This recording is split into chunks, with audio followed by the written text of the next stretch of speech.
YouTube पे कर रहे हो क्या? ठीक है, ठीक है।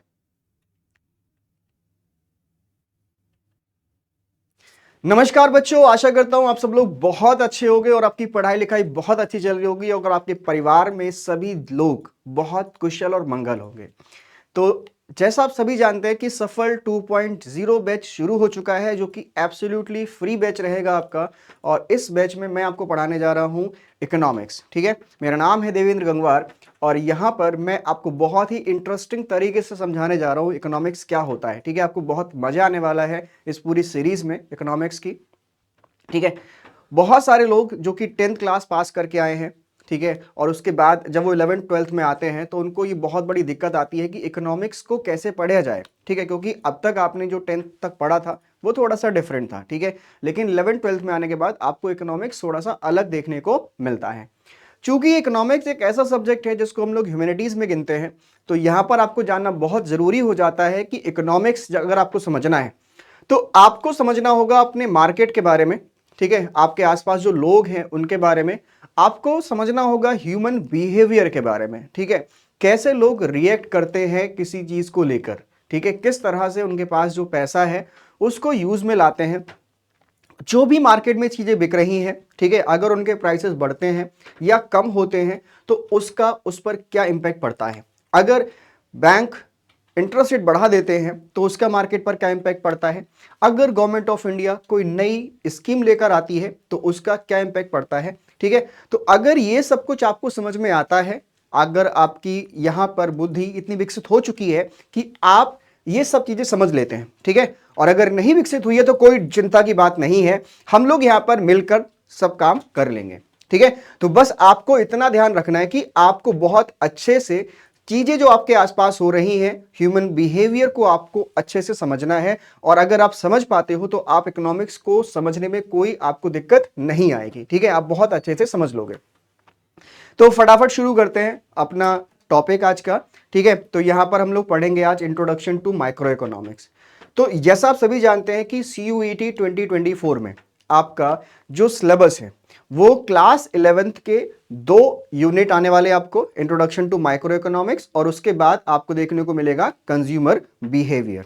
ठीक है, देन आता है आपका इंट्रोडक्टरी मैक्रो इकोनॉमिक्स। ठीक है, और उसके बाद आता है आपका इंडियन इकोनॉमिक डेवलपमेंट।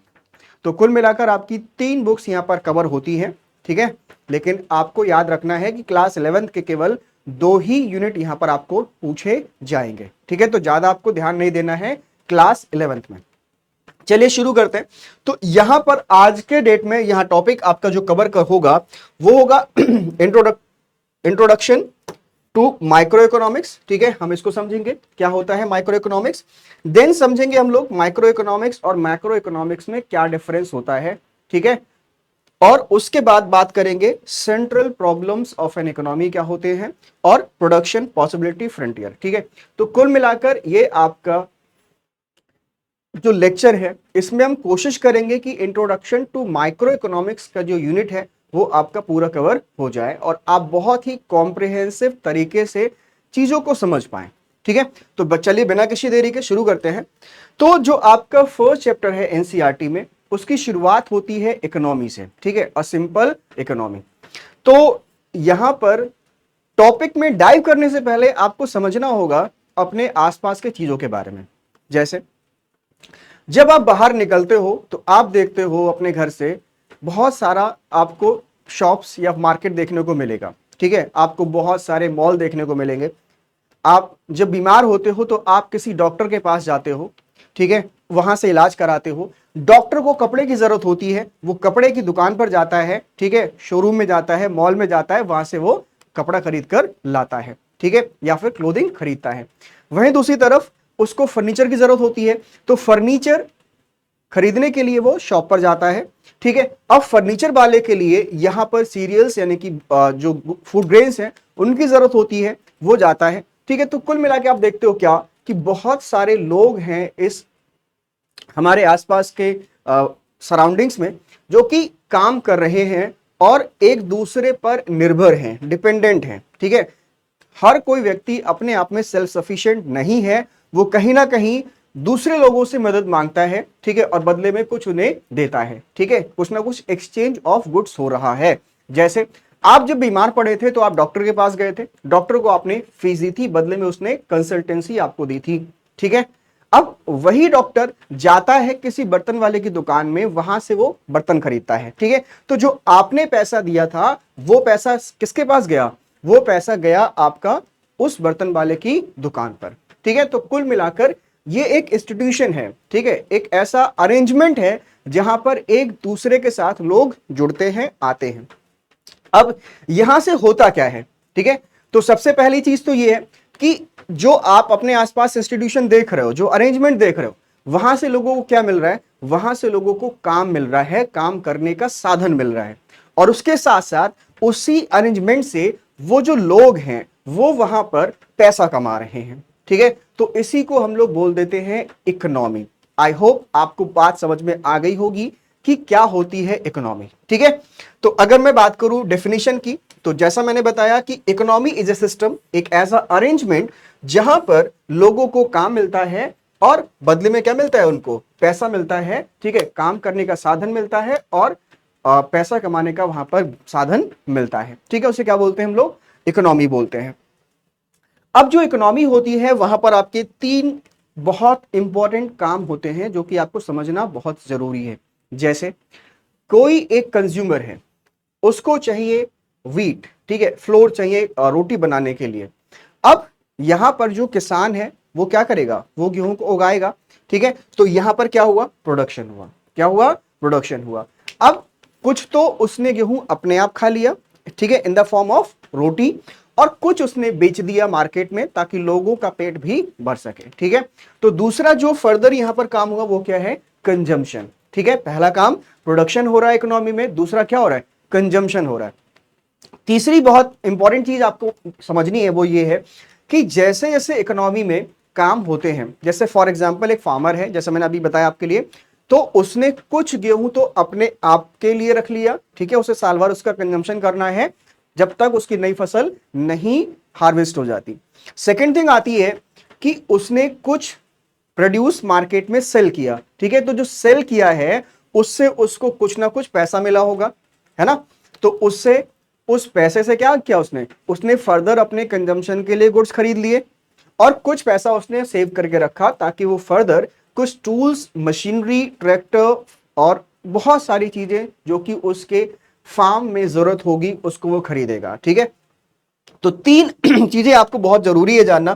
पहला तो प्रोडक्शन, दूसरा कंजम्पशन एंड इन्वेस्टमेंट और कैपिटल फॉर्मेशन, ठीक है। तो तीन चीजें आपके इकोनॉमी में होती हैं, ठीक है। आशा करता हूं आपको बहुत अच्छे से समझ में आ गई होंगी, ठीक है। तो वाइटल प्रोसेस आप समझ गए। अब आगे बढ़ने से पहले मैं आपको थोड़ा सा और एक चीज बता दूं। अभी जो सीयूईटी का 2023 का जो एग्जाम हुआ वहां पर पूछा गया क्लोज्ड इकोनॉमी के बारे में, ठीक है। अब क्लोज्ड इकोनॉमी क्या होती है, वहां से सवाल आया था। तो देखो, इकोनॉमी को हम दो सेगमेंट में डिवाइड कर सकते हैं, ठीक है। इकोनॉमी को दो सेगमेंट में डिवाइड कर सकते हैं on the basis of trade, ठीक है। जो भी वहां पर व्यापार हो रहा है किसी भी इकोनॉमी के अंदर, उसके अकॉर्डिंग आप इकोनॉमी को दो सेगमेंट में डिवाइड कर सकते हो। वो कौन कौन से हैं? एक है आपका ओपन इकोनॉमी। क्या है? Open economy. आई होप सबने बहुत अच्छे से सुना होगा, नहीं सुना है तो आप लोग आज जान लीजिएगा, ठीक है, क्या होती है ओपन इकोनॉमी और क्लोज्ड इकोनॉमी। ये डिस्कस करना इसलिए जरूरी हो जाता है क्योंकि ये क्वेश्चन आपका कवर हुआ था इस साल के एग्जामिनेशन में, ठीक है। तो देखो समझो, अगर मैं बात करूं फॉर एग्जांपल इंडिया की, ठीक है, तो इंडिया चाइना से ट्रेड करता है। हमारे बहुत सारे इलेक्ट्रॉनिक आइटम्स चाइना से आते हैं, बदले में हम उन्हें चावल देते हैं, ठीक है। जो अरब नेशंस है वहां पर हमारा बासमती राइस जाता है और वहां से बदले में हमें क्या मिलता है? वहां से हमें बदले में क्रूड मिलता है, ठीक है। ऐसे बहुत सारे आपके अनलिमिटेड एग्जांपल्स हैं जिनको आप देख सकते हो, ठीक है। ज्यादा में जाने की जरूरत नहीं है, बस इतना समझिए कि कोई भी एक इकोनॉमी जो दूसरे इकोनॉमी के साथ ट्रेड करती है, व्यापार करती है, उसे बोलते हैं हम लोग ओपन इकोनॉमी, जैसे कि इंडिया, ठीक है। तो यहां पर आप क्या लिख सकते हो? यहां पर आप लिख सकते हो इंडियन इकोनॉमी, ठीक है। क्या लिख सकते हो? इंडियन इकोनॉमी या फिर इंडिया। और अगर मैं बात करूं क्लोज्ड इकोनॉमी की, तो एब्सोल्युटली देखो क्लोज तो कोई भी नहीं है, लेकिन फॉर एग्जांपल आप नॉर्थ कोरिया को ले सकते हो क्या, क्लोज्ड इकोनॉमी। ठीक है, अब आ जाए अगर हम डेफिनेशन पर, तो डेफिनेशन किस तरह से निकल कर आती है वो समझते हैं। ठीक है, कोई इकोनॉमी, मैं हिंदी और इंग्लिश दोनों में लिख दे रहा हूं ताकि आपको कोई दिक्कत ना हो, बहुत सारे ऐसे स्टूडेंट हैं जो कि आपके हिंदी मीडियम के हैं। ठीक है, तो कोई इकोनॉमी या कोई कंट्री, ठीक है, जब किसी दूसरे कंट्री के साथ, दूसरे कंट्री के साथ ट्रेड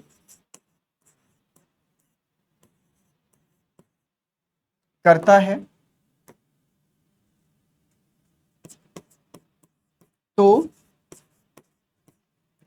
उस कंट्री की इकोनॉमी को, इकोनॉमी को ओपन इकोनॉमी कहा जाता है। ठीक है, क्या कहते हैं, ओपन इकोनॉमी कहते हैं, ओपन इकोनॉमी कहते हैं। ठीक है, याद रखिएगा आप लोग अच्छे से। ठीक है, तो आई होप आपको बात समझ में आ गई होगी क्या होती है ओपन इकोनॉमी। ठीक है, तो जब कोई कंट्री किसी दूसरे कंट्री के साथ बिजनेस रिलेशंस रखेगा तो उसे हम लोग क्या बोलेंगे, ओपन इकोनॉमी। ठीक है, हमारा कंट्री दूसरे कंट्री के साथ बिजनेस करेगा, वहां पर अपने बिजनेस ऑपरेट करेगा, और वो देश हमारे यहां पर बिजनेस करेगा। ठीक है, दूसरा हम लोग बात करते हैं क्लोज्ड इकोनॉमी की। ठीक है, तो यहां क्या लिख सकते हो आप लोग, जब कोई कंट्री, जब कोई कंट्री किसी दूसरे कंट्री के साथ, दूसरे कंट्री के साथ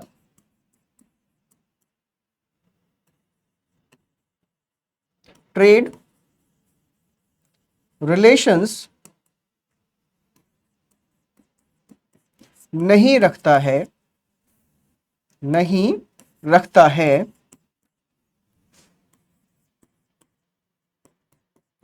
तो उस इकोनॉमी को, उस इकोनॉमी को क्या कहते हैं, क्लोज्ड इकोनॉमी कहते हैं। ठीक है, याद रखिएगा क्या बोलते हैं, क्लोज्ड इकोनॉमी कहते हैं।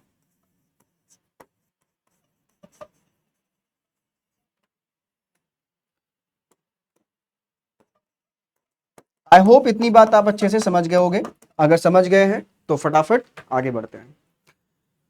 अब देखो यहां पर नेक्स्ट टॉपिक आपका आता है स्कैसिटी किसे कहते हैं। ठीक है, आपके एग्जाम में यहां से सवाल पूछा गया है, इसलिए बहुत अच्छे से समझिएगा क्या होता है स्कैसिटी का मतलब, मीनिंग क्या होता है।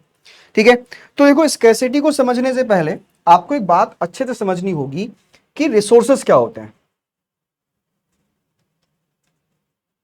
ठीक है, रिसोर्सेस क्या होते हैं।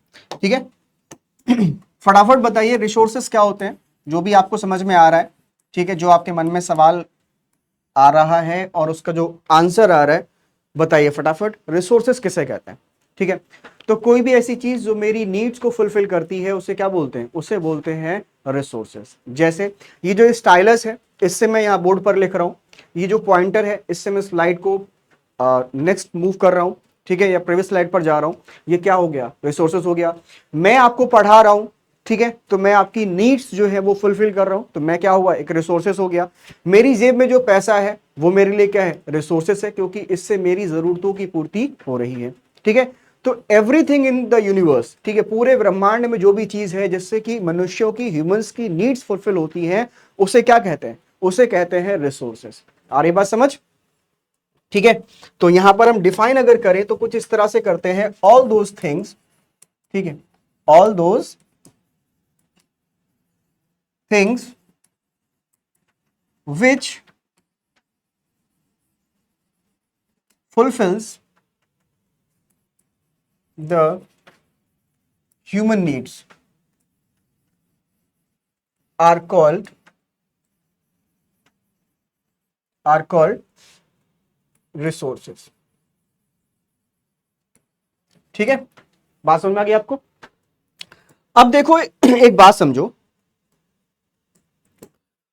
और कुछ इस तरह से समझो कि जैसे आपका बर्थडे है, ठीक है, और आपके पापा ने आपको 500 के नोट दिए हैं। अब जैसे जिसके पापा, ठीक है, जिसकी जितनी बड़ी बर्थडे पार्टी, उतना यहां पर आप इसको क्या करेंगे, मल्टीप्लाई करते रहिए।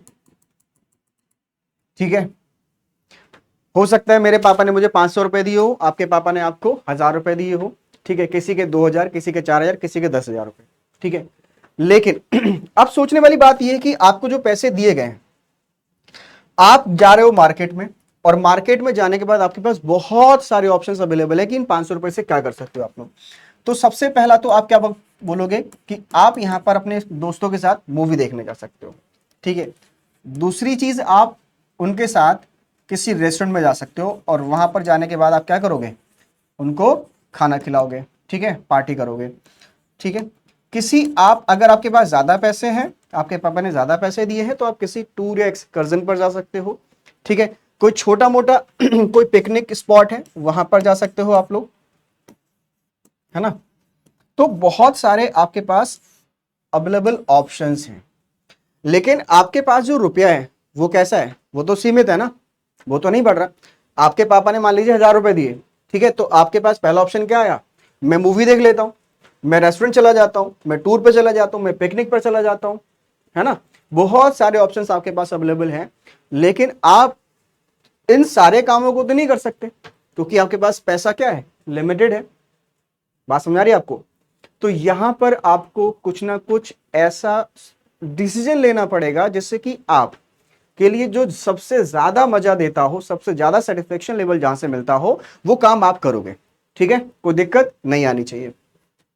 तो ये जो पैसा है जो आपको दिया गया है, ये क्या हो गया, ये हो गया आपका रिसोर्स। ठीक है, क्या हो गया आपके साथ, ये क्या हो गया भाई, ये आपका रिसोर्स हो गया। ठीक है, जो आपके पापा ने आपको पैसा दिया है। ठीक है, कोई दिक्कत यहां पर? अब आपके पास इतने सारे ऑप्शंस अवेलेबल हैं इस पैसे को खर्च करने के लिए, तो अब आपके सामने एक समस्या खड़ी हो जाती है कि आप कैसे डिसीजन लोगे, क्या डिसीजन लोगे कि मुझे यहां पैसा जो है वो कैसे खर्च करना है।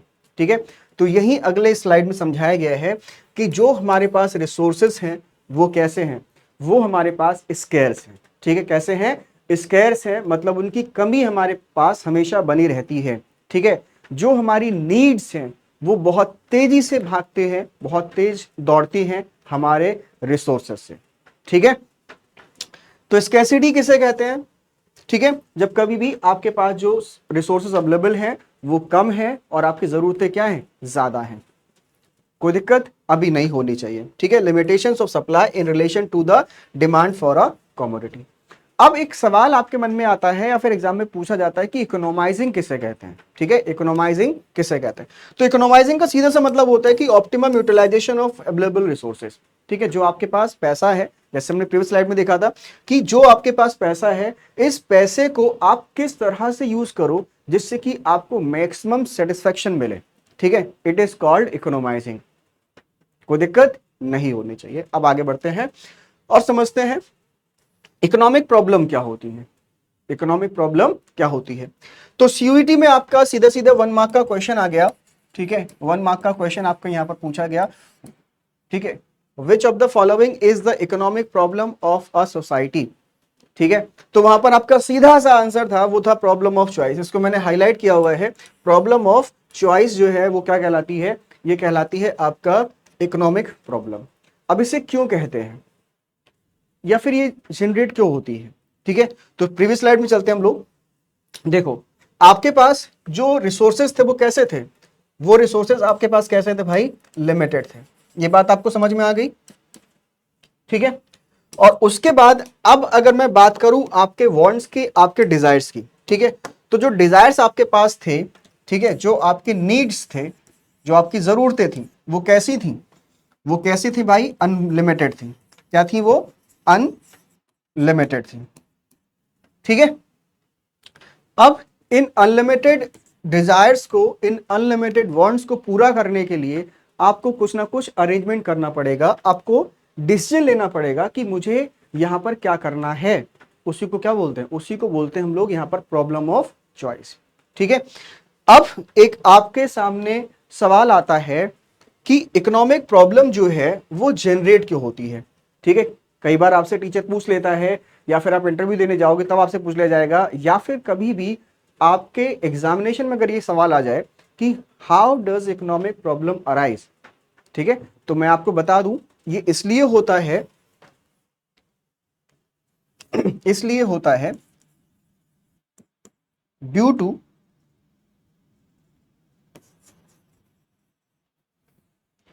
ठीक है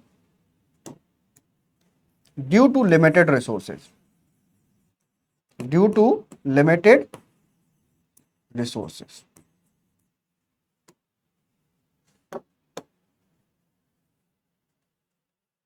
ठीक है,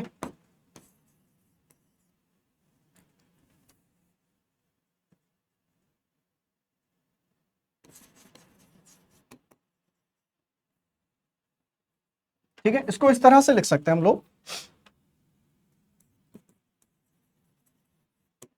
economic problem arises due to. ठीक है, क्यों अराइज होगी,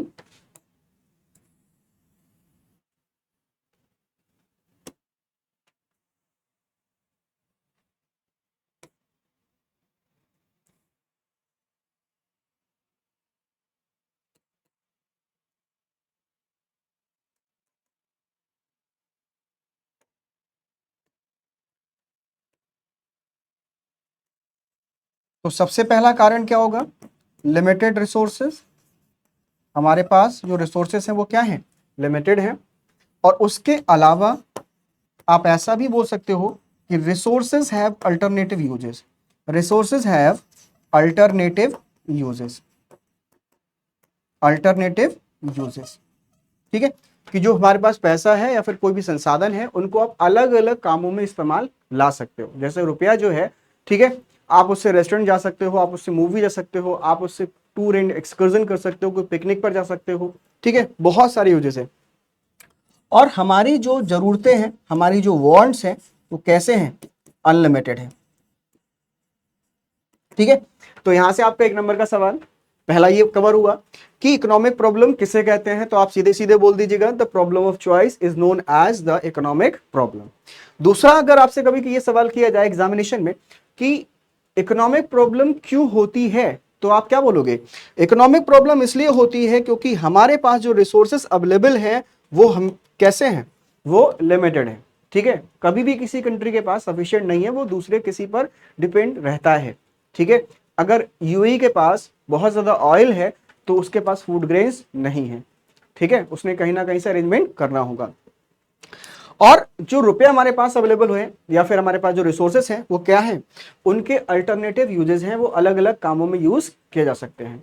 ठीक है, और हमारी जो जरूरतें हैं वो अनलिमिटेड है, तो हमें डिसीजन मेकिंग करनी होगी, हमें कुछ ना कुछ यहां पर इस निर्णय पर आना होगा कि हमारे पास जो अवेलेबल रिसोर्सेस हैं उसमें सबसे पहला काम किया जाए, प्रायोरिटी किसे दी जाए।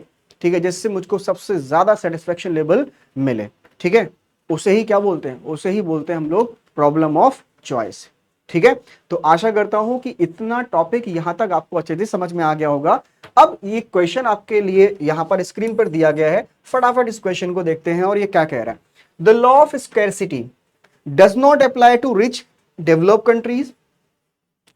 ठीक है, applies to developing countries only, implies that consumer wants are satisfied in socialistic system, implies that consumers wants will never be satisfied। बताइए। तो देखो, पहला स्टेटमेंट तो गलत ही हो जाता है कि अगर कोई कंट्री रिच है, डेवलप्ड है, तो उसके पास स्कैसिटी नहीं होगी, बिल्कुल होगी। यूएस जैसे कंट्री के पास अगर स्कैसिटी हो सकती है तो फिर किसी भी कंट्री के पास स्कैसिटी हो सकती है। Applies to developing countries only, केवल डेवलपिंग कंट्रीज के लिए अप्लाई होता है, भाई ऐसा नहीं है। ठीक है, हर किसी कंट्री के लिए अप्लाई होता है law of scarcity. Implies that consumer wants satisfied in socialistic system. Socialistic system क्या होता है, जहां पर गवर्नमेंट डिसीजन मेकर होती है कि जो कंट्री के रेजिडेंट्स हैं उनको कौन कौन से सर्विसेज दी जाएंगी। ठीक है, वहां के सारे फैक्टर्स ऑफ प्रोडक्शन जो है वो गवर्नमेंट कंट्रोल में होंगे। अभी सोशलिस्टिक सिस्टम को हम लोग बाद में पढ़ लेंगे। बस इतना सा जान लीजिए कि जहां पर गवर्नमेंट डिसाइड करती है क्या प्रोड्यूस करना है, किसके लिए करना है, और किसको ये प्रोड्यूस को बेचना है या फिर प्रोवाइड करना है, उसे क्या बोलते हैं, सोशलिस्टिक सिस्टम बोलते हैं। ठीक है, तो ऐसा भी नहीं है। तो लॉ ऑफ स्कैरसिटी क्या कहता है कि जो कंज्यूमर है उसकी वांट्स को कभी भी सेटिस्फाई नहीं किया जा सकता है। एक पूरी होती है तो दूसरी ऑटोमेटिकली क्या होती है, जनरेट हो जाती है। बचपन में साइकिल की डिमांड थी, ठीक है, हमारे लिए हम आप पापा से रोज कहते थे कि भाई साइकिल हमको दिलाओ, साइकिल दिलाओ, साइकिल दिलाओ। साइकिल आते ही क्या हुआ, थोड़े दिनों बाद साइकिल से हमारा जो अट्रैक्शन है, इंटरेस्ट है साइकिल में, वो क्या हो गया, दूर हो गया। फिर बाइक आई, बाइक के बाद फिर कार आई, अब कार में भी क्या हो गए, वैरायटी हो गई बहुत सारी। तो आप क्या देखते हो कि एक बॉन्ड पूरी होती है और दूसरी क्या होता है, तुरंत जन्म ले लेती है, तो उसी को हम लोग क्या बोलते हैं, अनलिमिटेड बॉन्ड्स। तो यानी कि ये ऑप्शन नंबर डी क्या हो गया, इस क्वेश्चन के लिए सही हो गया। ठीक है, तो अब तक आपने क्या सीखा, अब तक आपने सीखा इकोनॉमी क्या होती है और इकोनॉमी में इकोनॉमिक प्रॉब्लम क्या होती है। ठीक है, लेकिन अभी तक हमने इकोनॉमिक्स क्या होता है उस पर कोई भी डिस्कशन नहीं किया है।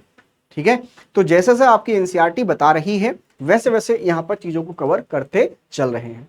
हालांकि इकोनॉमिक्स के बारे में बहुत ज्यादा कवरेज नहीं दिया है आपका इंट्रोडक्टरी माइक्रो इकोनॉमिक्स में, लेकिन इकोनॉमिक्स को भी जानना बहुत जरूरी हो जाता है। अभी जो इकोनॉमिक्स है वो कैसे ड्राइव हुआ, ये वर्ड जो है वो कहां से आया। ठीक है, तो इकोनॉमिक्स जो वर्ड है वो ड्राइव किया गया है ग्रीक वर्ड इकोनोमिया से। ठीक है, और इकोनोमिया से ड्राइव किया है और इसको फर्दर ड्राइव किया गया है आपका ओइकस नीमन से, जिसका मतलब होता है यहां पर हाउस होल्ड मैनेजमेंट। ठीक है, क्यों ऐसा कहा गया, तो मैं पहले ही आपको बता चुका हूं कि इकोनॉमिक्स जो सब्जेक्ट है ये इंक्लूड किया जाता है ह्यूमैनिटीज में, और ह्यूमैनिटीज में हम लोग क्या पढ़ते हैं, ह्यूमन बिहेवियर को। तो अगर मैं बात करूं इकोनॉमिक्स की, तो ऐसा नहीं है कि जब बुक्स लिखे गए या सब्जेक्ट को मेंशन किया गया तभी आपका इकोनॉमिक्स शुरू हुआ, ऐसा बिल्कुल भी नहीं है। आप किसी बच्चे को 10 का नोट पकड़ा दीजिए और वो वहां पर अपना विज्ञान, अपना साइंस यहां पर लगाना शुरू कर देगा, अपना मैथमेटिक्स लगाना है शुरू कर देगा कि मुझे इस 10 रुपए से क्या खरीदना है, मुझे कौन सी चॉकलेट खरीदनी है, मुझे कौन सी टॉफी खरीदनी है। आ रही बात समझ। तो वैसे ही जिस दिन से आपका ह्यूमन सिविलाइजेशन शुरू हुआ उसी दिन से आपका इकोनॉमिक्स अस्तित्व में आ गया। ठीक है, इकोनॉमिक्स डेवलप होना शुरू हो गया। कैसे, आपने सुना होगा कि जो ह्यूमन है उसकी सबसे बड़ी नीड्स क्या है, रोटी, कपड़ा, मकान, है ना, फूडिंग, क्लोथिंग एंड हाउसिंग। अभी उसमें दो चीजें और एक्स्ट्रा जुड़ गई हैं, वो है आपका हेल्थ एंड एजुकेशन। तो एरिस्टोटल ने जब इन चीजों को देखा तो एनालाइज किया कि जो इकोनॉमिक्स है या फिर एक ऐसा साइंस है जहां पर कोई हाउस होल्ड, एक गृहस्थ किस तरह से मैनेज करता है अपने इन तीनों चीजों को। ठीक है, अपने पास जो रिसोर्सेस हैं उनसे वो कैसे एक्वायर करता है रोटी, कपड़ा और मकान को, उसे ही क्या बोल दिया, उसे ही बोल दिया उन्होंने इकोनॉमिक्स। ठीक है, तो economics is all about, economics वो सारी चीजें हैं जहां पर एक गृहस्थ, एक हाउस होल्ड किस तरह से मैनेजमेंट करता है, ठीक है, अपने रिसोर्सेस का, जिससे उसकी रोटी यानी कि भोजन यानी कि फूड, क्लोथिंग और शेल्टर, तीनों की जरूरतें जो हैं वो पूरी हो जाएं। ठीक है, तो वहीं से जन्मा आपका इकोनॉमिक्स। अब हम बात करते हैं डेफिनेशन की। ठीक है, तो डिफाइन किस तरह से कर सकते हो आप लोग इकोनॉमिक्स को। तो इकोनॉमिक्स एक सब्जेक्ट मैटर है। क्या है, एक सब्जेक्ट मैटर है। इसको आप एक एज एन आर्ट भी ले सकते हो, एज एन साइंस भी ले सकते हो, क्योंकि यहां पर एक सिस्टमैटिक स्टडी होती है चीजों की, that focuses on the rational management of scarce resources in a manner such that economic welfare is maximized। ठीक है, तो आप क्या कहना चाह रहे हो इस डेफिनेशन में, ऐसा आपके मन में सवाल आ रहा होगा। तो भाई सिंपल सी बात है, इकोनॉमिक्स एक ऐसा सब्जेक्ट है जहां पर स्टडी किया जाता है कि जो सोसाइटी है, ठीक है, वो किस तरह से अपने स्केर्स रिसोर्सेस को, जो कि हम पहले डिस्कस कर चुके हैं स्कैर्सिटी के बारे में, स्केर्स रिसोर्सेस का यूटिलाइजेशन करती है, जिससे कि वो स्केर्स रिसोर्सेस को ट्रांसफॉर्म कर सके वैल्यूएबल कमोडिटीज में, जिससे कि उनकी जरूरतें पूरी हो सके। उसी को क्या बोलते हैं, उसको ही कहा जाता है economics. Economics is the study of how societies use their scarce resources in the production of valuable commodities. and how to distribute these valuable commodities among various sections of the society। ठीक है, तो I hope definition आपको समझ में आ गई होगी। अब एक सवाल बहुत बच्चों के मन में जाता है कि सर एक बात बताइए कि इकोनॉमिक्स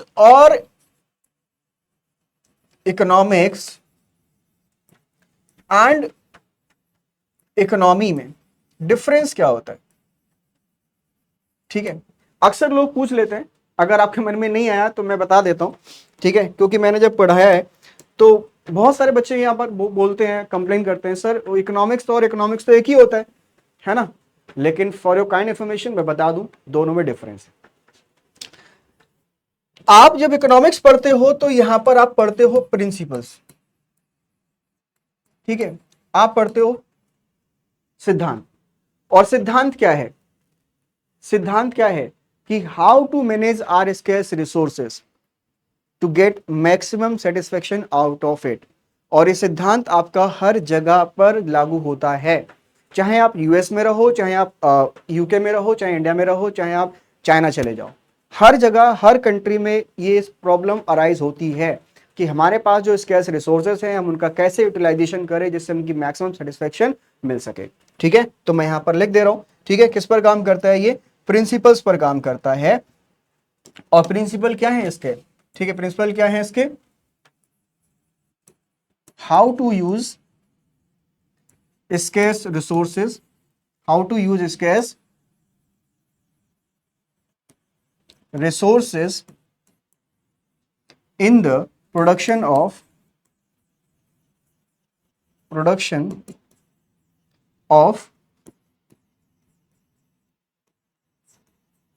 valuable commodities या गुड्स लिख सकते हैं, to get maximum satisfaction. I hope आपको बात समझ में आ गई होगी इकोनॉमिक्स क्या होता है। ठीक है, देन व्हाट अबाउट इकोनॉमी? फिर इकोनॉमी किसे कहते हैं? ठीक है, तो यहां पर हम क्या पढ़ रहे हैं? यहां पर हम पढ़ रहे हैं थियरी के लिए। किसके लिए पढ़ रहे हैं? यहां पर हम थियरी पढ़ रहे हैं। ठीक है, इकोनॉमिक्स में किसे पढ़ रहे हैं? थियरी के लिए पढ़ रहे हैं। ये बात आपको अच्छे से याद होना चाहिए। और इकोनॉमिक्स में आपने कहीं नहीं लिखा देखा होगा कि कुछ इस तरह से लिखा हो कि इंडियन इकोनॉमिक्स, यूएस इकोनॉमिक्स, ठीक है, यूके इकोनॉमिक्स, ऐसा कहीं भी लिखा हुआ नहीं होता है। देन इकोनॉमी क्या होता है? ठीक है, ये थियरी है और ये क्या है? प्रैक्टिकल है। ये थियरी है और ये क्या है? प्रैक्टिकल है। तो इकोनॉमी क्या है? एक सिस्टम है। क्या है? एक सिस्टम है that provides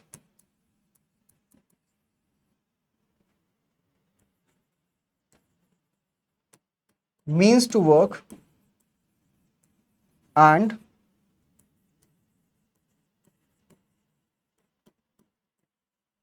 earn a living. ठीक है, जहां पर लोगों के लिए काम मिलता है और उनके लिए बदले में क्या मिलता है? पैसा मिलता है।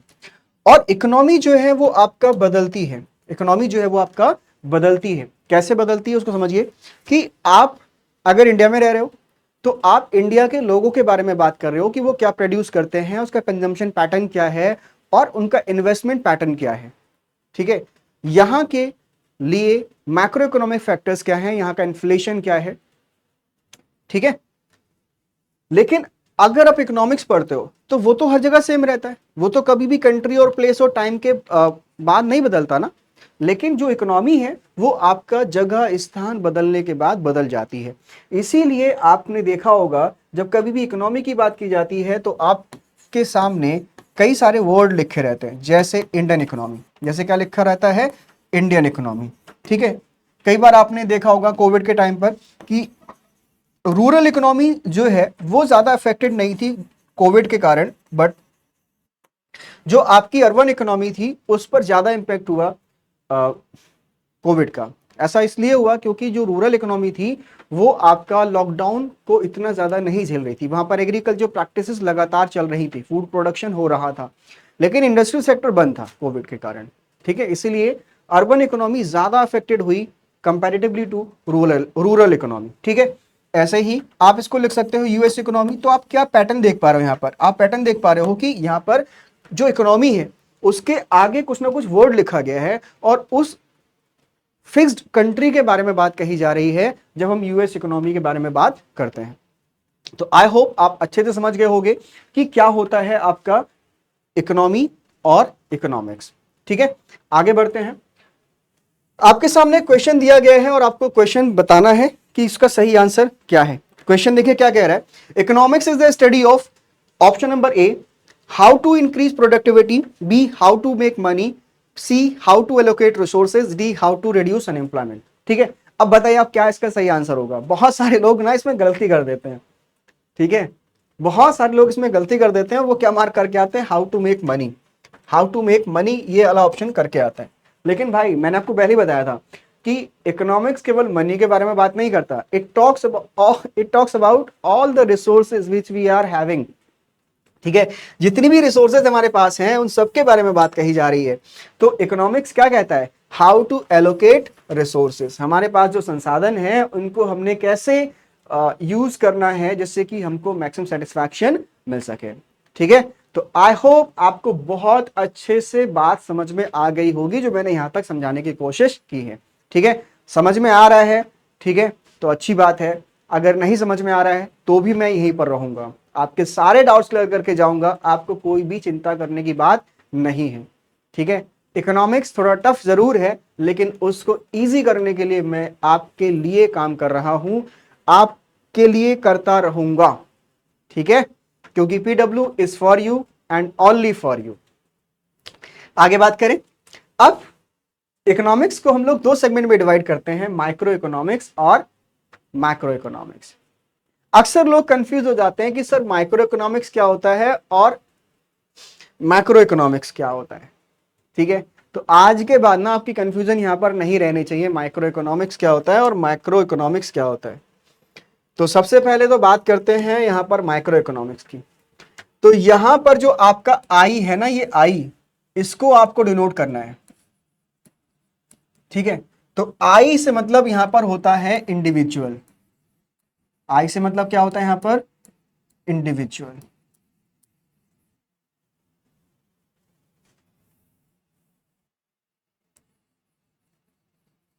ठीक है, और यहां जो आप ए देख रहे हो ना, ए, इससे मतलब होता है आपका एग्रीगेट।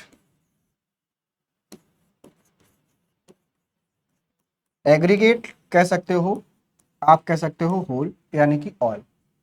ठीक है, दूसरी चीज आपको और याद रखनी है कि जो माइक्रो वर्ड है, ठीक है, जो माइक्रो वर्ड है वो ग्रीक भाषा से लिया गया है, ग्रीक लैंग्वेज से लिया गया है। और यहां पर माइक्रो का मतलब होता है स्मॉल। ठीक है, माइक्रो का मतलब होता है स्मॉल एंड मैक्रो का मीनिंग यहां पर होता है आपका लार्ज। ठीक है, अभी इकोनॉमिक्स में बाद में आते हैं, पहले थोड़ा सा बेसिक समझो। माइक्रो का मतलब यहां पर क्या है, स्मॉल है। मैक्रो का मतलब यहां पर क्या है, लार्ज है। ठीक है, तो अगर आपसे कोई सवाल करता है, कोई क्वेरी करता है कि what is micro economics and what is macro economics, ठीक है, तो आप क्या बोल सकते हो कि भाई सीधी सी बात है, कोई ऐसा इकोनॉमिक्स जो स्मॉल स्केल पर काम कर रहा है, इंडिविजुअल लेवल पर काम कर रहा है, वो क्या है, माइक्रो इकोनॉमिक्स है। और जो मैक्रो इकोनॉमिक्स है वो आपका एग्रीगेट लेवल पर, मतलब जो पूरा कंट्री है, पूरा इकोनॉमी है, उस पर काम कर रहा है, तो वो क्या है, वो आपका मैक्रो इकोनॉमिक्स। डेफिनेशन की बात करें तो मैं एज एन इंडिविजुअल अपनी सैलरी या फिर अपने रिसोर्सेज को किस तरह से खर्च करता हूं, ठीक है, मेरा कंजम्पशन पैटर्न क्या है, मैं कैसे बाजार में जाके चीजों को खरीदता हूं, मेरी एक कंपनी है वो किस तरह से मार्केट में प्रोडक्शन करती है और कब प्रोडक्शन बढ़ाती है, कब प्रोडक्शन कम करती है। तो अगर इन सबको स्टडी किया जाए then it is about the micro economics. I hope आपको बात समझ में आ गई होगी। देन बात करें अगर हम लोग यहां पर मैक्रो इकोनॉमिक्स की, ठीक है, तो मैक्रो इकोनॉमिक्स जैसा मैंने पहले ही बोला कि macro economics is all about the whole economy.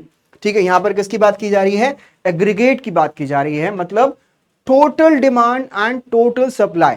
ठीक है, इंडिविजुअल लेवल पर बात करूं तो मैं मार्केट में जाकर कितना सामान खरीदता हूं, ठीक है, तो ये क्या हो गया, माइक्रो इकोनॉमिक्स। और मेरे जैसे 140 करोड़ लोग जब मार्केट में जाते हैं तो वो क्या खरीदते हैं, उनका कंजम्पशन पैटर्न क्या होता है, उनके खरीदने और ना खरीदने से हमारी इकोनॉमी पर क्या इंपैक्ट पड़ता है। ठीक है, government of India tax rate बढ़ाती है तो जो लोग इकोनॉमी में हैं उन पर क्या इंपैक्ट पड़ेगा। तो ये क्या है, ये आपका है मैक्रो इकोनॉमिक्स। आई होप आपको बात बहुत अच्छे से समझ में आ गई होगी। एक पॉइंट यहां पर मैंने जो लिखा है वो है आपका micro economics deal with bottoms up approach. ठीक है, बॉटम अप अप्रोच क्या होता है कि यहां पर हम एक इंडिविजुअल की बात करते हैं एंड देन हम धीरे धीरे ऊपर की तरफ बढ़ते हैं। ठीक है, माइक्रो इकोनॉमिक्स में पहले हम इंडिविजुअल पर बात करेंगे, फिर हम उसको धीरे धीरे लेकर जाएंगे इकोनॉमी लेवल पर। ठीक है, इसको बोलते हैं बॉटम अप अप्रोच। दूसरा यहां पर है मैक्रो इकोनॉमिक्स जो है वो आपका, ठीक है, डील करता है टॉप डाउन अप्रोच के जरिए। वो क्या होता है, टॉप डाउन अप्रोच का मतलब होता है यहां पर कि जहां पर हम पूरे इकोनॉमी को पहले पढ़ते हैं और उसके बाद धीरे धीरे हम एक इंडिविजुअल लेवल पर उसकी क्या नीड्स हैं, क्या डिजायर्स हैं, क्या उसके पास अवेलेबल रिसोर्सेस हैं, इनके बारे में जानना पसंद करते हैं। ठीक है, या उसको स्टडी करते हैं, इसलिए इसको बोलते हैं हम लोग टॉप डाउन अप्रोच। आई होप आपको बात बहुत अच्छे से समझ में आ गई होगी। देन थोड़ा सा डिफरेंस और क्लियर कर लेते हैं और थोड़ी क्लैरिटी लेकर आते हैं डिफरेंस के बीच क्या होता है। ठीक है, तो अगर पहली बात करूं यहां पर बेसिस की, तो आप लोगों को याद रखना है कि यहां पर आपका इंडिविजुअल यूनिट को स्टडी किया जाता है, उसके डिमांड एंड सप्लाई को यहां पर हम लोग यूज करते हैं। लेकिन जब हम बात करते हैं मैक्रो इकोनॉमिक्स की, तो वहां पर आपको जानना जरूरी हो जाता है कि यहां स्टडी जो हो रही है वो आपका होल इकोनॉमी की हो रही है, लार्ज ग्रुप्स को स्टडी किया जा रहा है। ठीक है, दूसरी बात, micro economics provide the information relating to the individual consumption and production. जैसे मैंने बात की आपकी कि माइक्रो इकोनॉमिक्स में हम स्टडी करते हैं कि इंडिविजुअल फर्म कितना प्रोडक्शन करती है, ठीक है, इंडिविजुअल यूनिट कितना कंजम्पशन करती है, उसका कंजम्पशन पैटर्न क्या है, ये सब बातें किसमें पढ़ते हैं हम लोग, माइक्रो इकोनॉमिक्स में। लेकिन जब हम बात करते हैं मैक्रो इकोनॉमिक्स की, तो यहां पर टोटल इनकम की बात की जाती है। ठीक है, माइक्रो इकोनॉमिक्स में मेरी इनकम की बात की जाएगी और मैक्रो इकोनॉमिक्स में 140 करोड़ लोगों की इनकम की बात की जाएगी, जो कहलाती है आपकी नेशनल इनकम। ठीक है, मैं अकेला बेरोजगार हूं, मुझे नौकरी नहीं है, तो मेरे बारे में अगर स्टडी किया जाएगा then it is called micro economics. ठीक है, और वहीं दूसरी तरफ अगर मेरे पूरे कंट्री के जो लोग बेरोजगार घूम रहे हैं उनके स्टेटस को पता किया जाए, उनके लिविंग स्टैंडर्ड, उनकी कंजम्पशन पैटर्न को जब स्टडी किया जाए, तो वो कहलाएगा आपका मैक्रो इकोनॉमिक्स फील्ड। ठीक है, आई होप आपको बात समझ में आ गई होगी। ठीक है, पूरे इकोनॉमी में जनरल प्राइस लेवल यानी कि महंगाई की जो दर है, महंगाई का जो रेट है, वो कितना आगे बढ़ा है, कितना कम हुआ है, तो अगर इसको स्टडी करते हैं then it is called macro economics. ठीक है, माइक्रो इकोनॉमिक्स एनालिसिस काफी सिंपल होती है क्योंकि यहां पर हम इंडिविजुअल पैटर्न को स्टडी करते हैं, इंडिविजुअल फर्म को स्टडी करते हैं, तो वहां से डेटा कलेक्ट करना काफी ज्यादा इजियर हो जाता है। ठीक है, आपको एक व्यक्ति को स्टडी करने के लिए बोल दिया जाए तो आप बहुत आसान तरीके से उसको बहुत अच्छे से एनालिसिस कर लोगे। लेकिन जब हम बात करें पूरे भारत के लोगों के बारे में स्टडी करना है, ठीक है, पूरे भारत की इकोनॉमी के बारे में पता करना है, उनके इनकम के बारे में पता करना है, उनके प्रोडक्शन के बारे में पता करना है, then it is quite typical task. क्यों? क्योंकि आप हर किसी का टोटल प्रोडक्शन लेवल नहीं बता सकते। ठीक है, क्योंकि हमारे पास एग्जैक्ट डेटा नहीं आता है। ठीक है, सब किसी एक्टिविटीज का। अगली बात करते हैं। ठीक है, यहां पर जो माइक्रो इकोनॉमिक्स होता है इसको प्राइस एनालिसिस थ्योरी भी कहते हैं, प्राइस थ्योरी भी कहते हैं। ऐसा क्यों कहा जाता है? क्योंकि जब आप माइक्रो इकोनॉमिक्स पढ़ते हो तो वहां पर एक चैप्टर आता है consumer behaviour and producer behaviour. ठीक है, एक कंज्यूमर बिहेवियर चैप्टर आएगा जहां पर हम स्टडी करते हैं कि कंज्यूमर कब इक्विलिब्रियम पर आता है, किस प्राइस पर, किस कमोडिटी को खरीदने पर उसको सबसे ज्यादा सेटिस्फेक्शन लेवल मिलता है। उसे क्या बोलते हैं? उसे बोलते हैं हम लोग यहां पर माइक्रो इकोनॉमिक्स का पार्ट। वहीं दूसरी तरफ एक प्रोड्यूसर है। ठीक है, तो प्रोड्यूसर प्रोडक्ट बेचता है, तो वो किसी भी प्राइस पर बेच सकता है, लेकिन किसी भी प्राइस पर उसकी सबसे ज्यादा सेल नहीं हो सकती है किसी कमोडिटी की।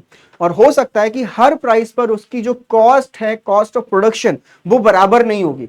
तो उसे एक ऐसे पॉइंट ऑफ इक्विलिब्रियम पर आना पड़ेगा जहां पर उसका प्रॉफिट सबसे ज्यादा होता हो और सेल भी सबसे ज्यादा होती हो।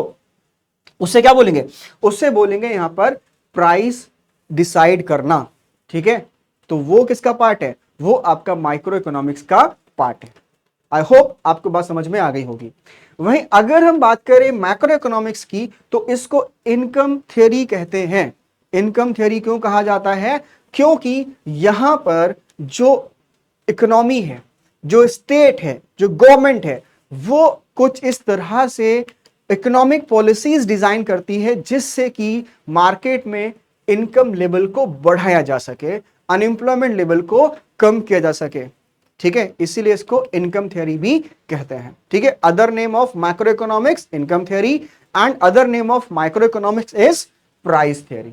आई होप आपको बात समझ में आ गई होगी।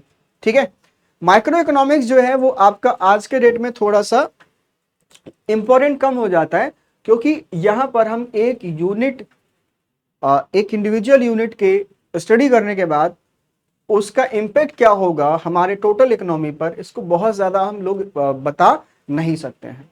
ठीक है, इसलिए थोड़ा सा ये कम इंपॉर्टेंट हो जाता है। वही हम बात करें मैक्रो इकोनॉमिक्स की, तो यहां पर टोटल जो इंपैक्ट है किसी भी इकोनॉमिक पॉलिसी का, किसी भी एक घटना का, किसी एक इवेंट का, ठीक है, उसका पता लगाते हैं। फॉर एग्जाम्पल आपने देखा होगा कि अभी भारत ने शुगर के एक्सपोर्ट पर एक्सपोर्ट ड्यूटी बढ़ा दी है। ठीक है, राइस को इंडिया ने बैन किया हुआ है कि आप उसको बाहर नहीं बेच सकते, कुछ हद तक कुछ स्पेशल वैरायटीज है उनको। वीट को आप बाहर नहीं बेच सकते। ठीक है, बल्कि कई सारे कंट्री से इंडिया क्या कर रहा है, अब वीट को इंपोर्ट भी करेगा, ऐसा पता चला है। ठीक है, अब आप सोचिए कि हमने यहां पर वीट को बैन किया और वहां यूएस को क्या हुआ, दिक्कत हो गई, अफ्रीकन नेशंस को दिक्कत हो गई कि यार ये क्या हुआ, ये तो नहीं होना चाहिए था ना।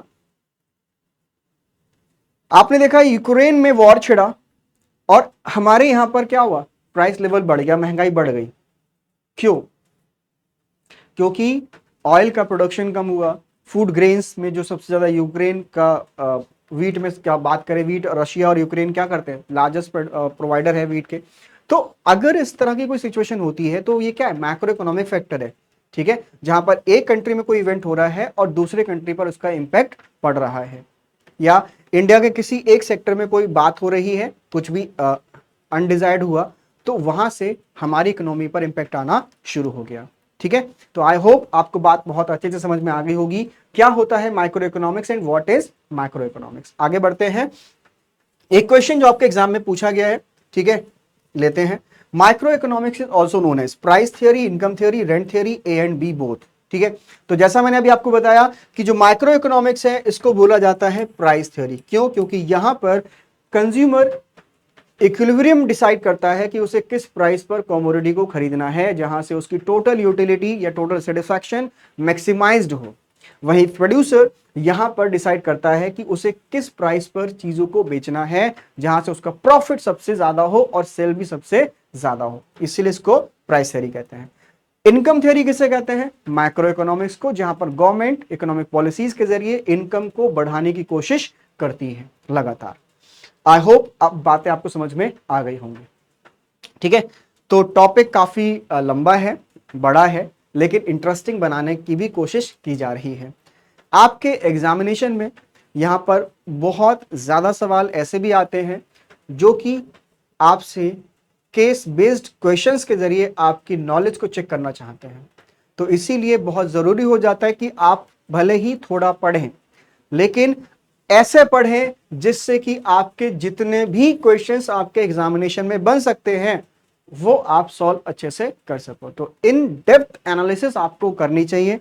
ठीक है, किसी भी सब्जेक्ट को पढ़ने के लिए थोड़ा पढ़ो, लेकिन बहुत अच्छे से पढ़ो। बहुत ज्यादा किताबें पढ़ने से आप महान नहीं हो जाओगे, आपको बहुत ज्यादा नॉलेज गेन नहीं हो जाएगी। लेकिन अगर एक बुक भी पढ़ रहे हो ना, तो उसका एक एक वर्ड, एक एक सेंटेंस आपको बिल्कुल घुसना चाहिए दिमाग में। ठीक है, अक्सर लोग कहते हैं, कहा जाता है कि बहुत सारे ऐसे विद्वान हुए जिन्होंने किताबों को पढ़ना या किताबों का संग्रह करना, उनका कलेक्शन, उनका शौक हो जाता है, लेकिन पढ़ नहीं पाते वो। ठीक है, तो पढ़ने से ज्यादा बेहतर ये है कि आप गुणिए, गुणना मतलब नॉलेज गेन कीजिए, ठीक है। सिर्फ पढ़ने से काम नहीं चलने वाला है, ठीक है। पढ़ तो सभी रहें, पढ़ तो सभी रहें। एक क्लास में 40 लोग स्टूडेंट होते हैं, 50 लोग स्टूडेंट होते हैं, ठीक है। टोटल अगर हम बात करें स्कूल में तो इतने सारे लोग पास आउट होते हैं 12th के बाद, लेकिन हर किसी का सिलेक्शन तो नहीं होता ना, ठीक है। सभी को एक टीचर ने पढ़ाया, सभी ने उसी बुक से पढ़ा, लेकिन उस क्लास के हर बच्चे को यहां पर डीयू या फिर आपका जामिया मिलिया इस्लामिया में एडमिशन तो नहीं मिला ना।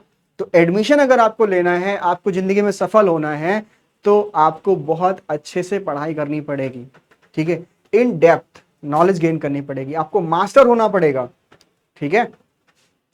तो जिस काम को आप करना चाहते हो उसमें मास्टरी हासिल करो, उसमें बिल्कुल ऐसे घुस जाओ जैसे एक आपका जो कारीगर होता है, ठीक है, वो काम करता है। चलिए आगे बढ़ते हैं और समझते हैं पॉजिटिव स्टेटमेंट और नॉर्मेटिव स्टेटमेंट क्या होते हैं, ठीक है। अगर आप ये समझ पाओगे देन आप यहां पर पॉजिटिव इकोनॉमिक्स और नॉर्मेटिव इकोनॉमिक्स के डिफरेंस को भी समझ पाओगे। चलिए, तो यहां पर एक बात कही गई है, health care can be improve with the more tax funding. ऐसा कहा जा रहा है कि हेल्थ केयर को अच्छा किया जा सकता है बाय इंप्रूव्ड टैक्स फंडिंग, ठीक है। मतलब अगर हम टैक्स को बढ़ा दें देन जो हमारी हेल्थ केयर इंफ्रास्ट्रक्चर है वो बढ़ सकती है।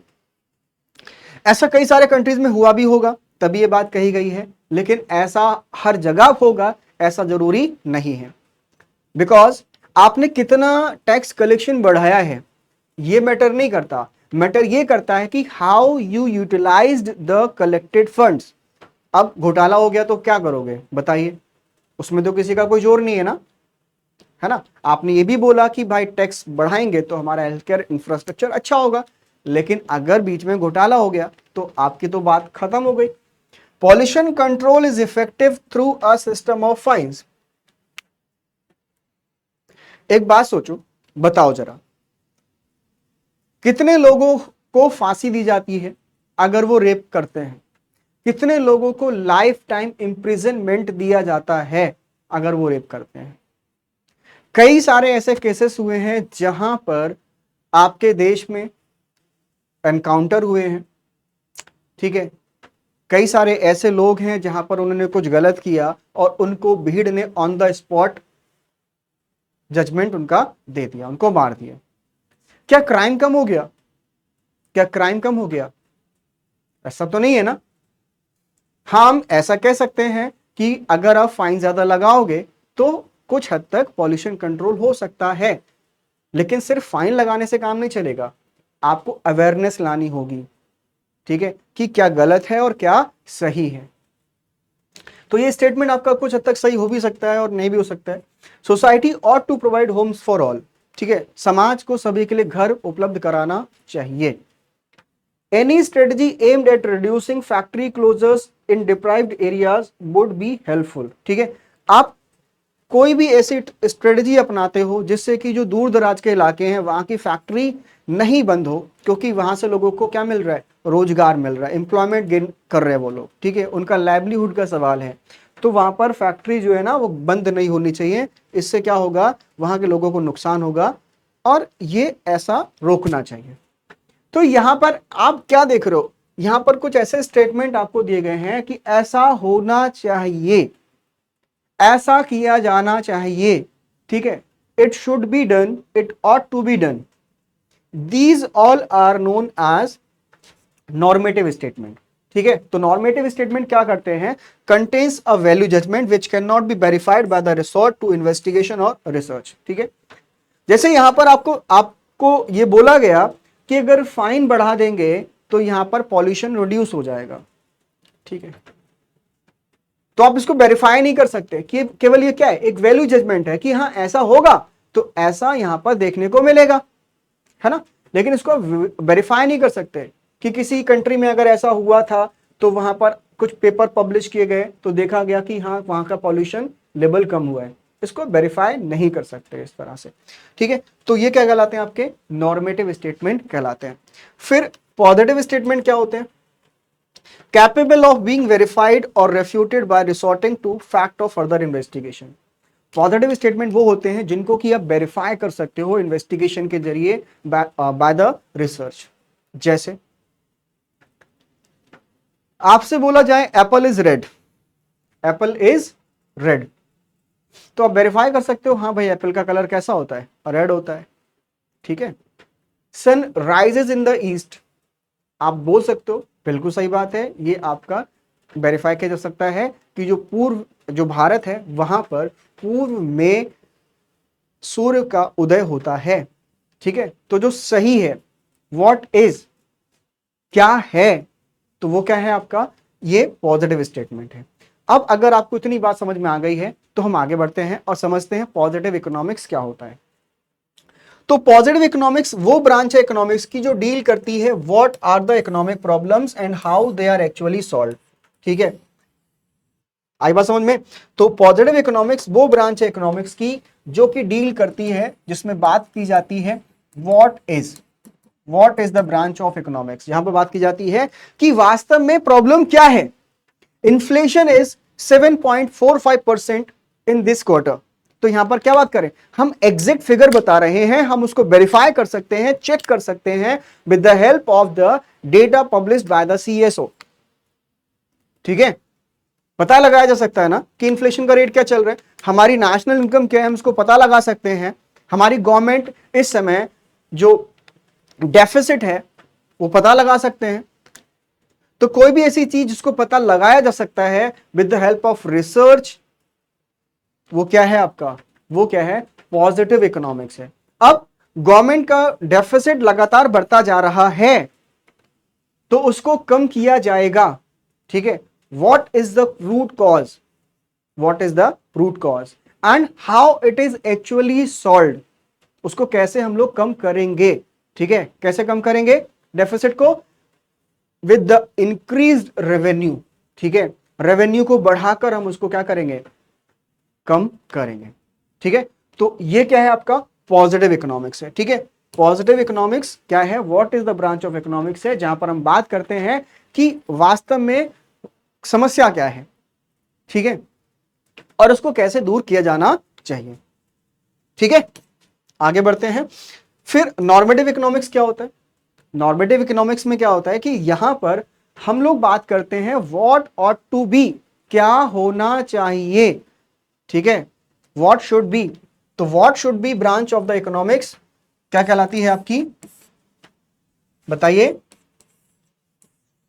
ठीक है, क्या कहलाती है, normative economics of, sorry normative economics branch कहलाती है। ठीक है, तो यहां पर क्या होता है, वैल्यू बेस्ड जजमेंट होता है, आपको याद रखना है।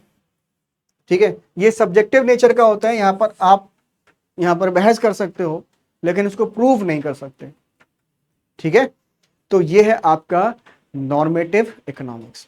ठीक है, जैसे आपको पहले भी बता दिया कि इंडिया का इन्फ्लेशन इंडिया में लोगों की इनकम बढ़ाकर या कोई स्कीम बढ़ाकर, जैसे मान लीजिए आपको बोला गया कि इंडिया में मनरेगा के जरिए लोगों की आय बढ़ाई जा सकती है।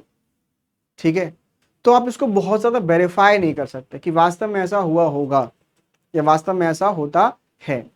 ठीक है, अगर आप फाइन लगा दोगे तो लोगों की कॉन्शियस लेवल इतना बढ़ जाएगा कि वो पॉल्यूशन नहीं करेंगे, ऐसा जरूरी नहीं है। ठीक है, आपने देखा होगा जब पहले फाइन नहीं लगते थे तो इतना पॉल्यूशन नहीं होता था, अब तो इतने सारे रूल्स एंड रेगुलेशंस आ गए हैं फिर भी पॉल्यूशन लेवल क्या हो रहा है, बढ़ता ही जा रहा है नहीं है। इतने सारे ट्रैफिक रूल्स हैं फिर भी लोग क्या कर रहे हैं, लोगों के चालान जो है वो होते जा रहे हैं, है ना। तो ऐसा तो है नहीं कि लोगों को जब ये चालान ज्यादा काटने शुरू कर दिए गए, चालान की फीस बढ़ा दी गई तो लोगों ने ट्रैफिक रूल्स को मानना शुरू कर दिया, ऐसा जरूरी नहीं है। ठीक है, तो इस तरह के जो स्टेटमेंट है या इस तरह का जो इकोनॉमिक्स है उसको क्या बोलते हैं हम लोग, पॉजिटिव इकोनॉमिक्स कहते हैं। ठीक है, अब हम आते हैं central problems of an economy क्या होता है। Central problems of an economy होता है आपका यहां पर क्या उत्पादन करना है, कैसे करना है और किसके लिए करना है। These are known as the central problems of an economy. थोड़ा सा बस टाइम दीजिए, पानी पी लूं, उसके बाद मैं आपसे बात करता हूं।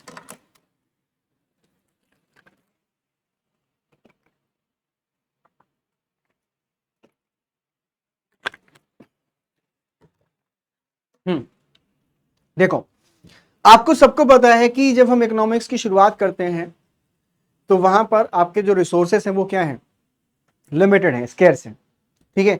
और हमारी जो जरूरतें हैं वो बहुत ज्यादा हैं, वो कभी भी खत्म नहीं होती हैं। तो आपकी इकोनॉमी के साथ यही प्रॉब्लम खड़ी हो जाती है कि वो क्या प्रोड्यूस करे जिससे उसके कंट्री के लोगों को सबसे ज्यादा फायदा हो, ठीक है। और उन्हें उन जो प्रोडक्ट है उनको किस तरह से, कौन सी टेक्निक से प्रोड्यूस किया जाए जिससे कि सबसे ज्यादा लोगों का वेलफेयर हो सके, सबसे ज्यादा लोगों को एम्प्लॉयमेंट मिल सके, ठीक है। और ये जो प्रोड्यूस है उसको किस सेक्शन में बांटा जाए, किस सेक्शन को दिया जाए जिससे कि सबसे ज्यादा लोगों का भला हो, उसी को क्या बोलते हैं हम लोग, central problems of an economy बोलते हैं, ठीक है। याद रखेगा, 1 मार्क में आपके क्वेश्चन ये आ जाएगा, 1 मार्क में क्वेश्चन आपका मिल जाएगा, which among the following is not the central problems of an economy, ठीक है। तो इन तीनों के अलावा जो भी होगा वो आपका यहां पर आंसर होगा इस क्वेश्चन के लिए। Which of the following is not a central problems of an economy, तो यहां पर व्हाट टू प्रोड्यूस होता है, हाउ टू प्रोड्यूस होता है, फॉर हुम टू प्रोड्यूस होता है, लेकिन फॉर व्हेन टू प्रोड्यूस ये आपका नहीं होता है। तो सी इसका क्वेश्चन का सही आंसर बन जाता है।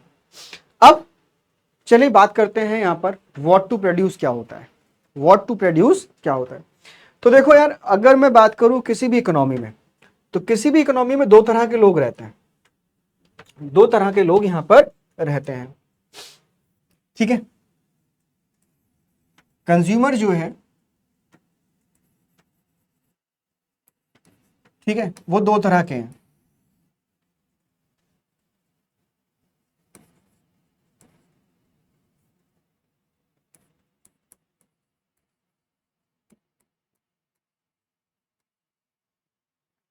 एक तो इंडिविजुअल, मैं और आप लोग, आप जैसे लोग, वो क्या है, इंडिविजुअल हैं। और एक होता है आपका प्रोड्यूसर, वो भी तो कहीं ना कहीं कंज्यूमर ही होता है किसी ना किसी चीज का, है ना। तो एक इंडिविजुअल है, उसे क्या चाहिए, एक व्यक्ति विशेष है, उसके लिए क्या चाहिए, उसके लिए भाई क्या चाहिए बताइए, उसके लिए फूड चाहिए, है ना, खाना चाहिए, उसके लिए क्या चाहिए, क्लोथिंग चाहिए, कपड़ा चाहिए, उसके लिए और क्या चाहिए, उसके लिए यहां पर रेफ्रिजरेटर चाहिए, है ना, उसके लिए यहां पर वॉशिंग मशीन चाहिए। तो ये सारे उसके कंज्यूमर गुड्स हो गए, है ना। लेकिन जो प्रोड्यूसर है वो भी कुछ ना कुछ चीजें क्या करता है, कंज्यूम करता है। जैसे यहां पर जो प्रोड्यूसर है उसके लिए चाहिए होगा रॉ मटेरियल,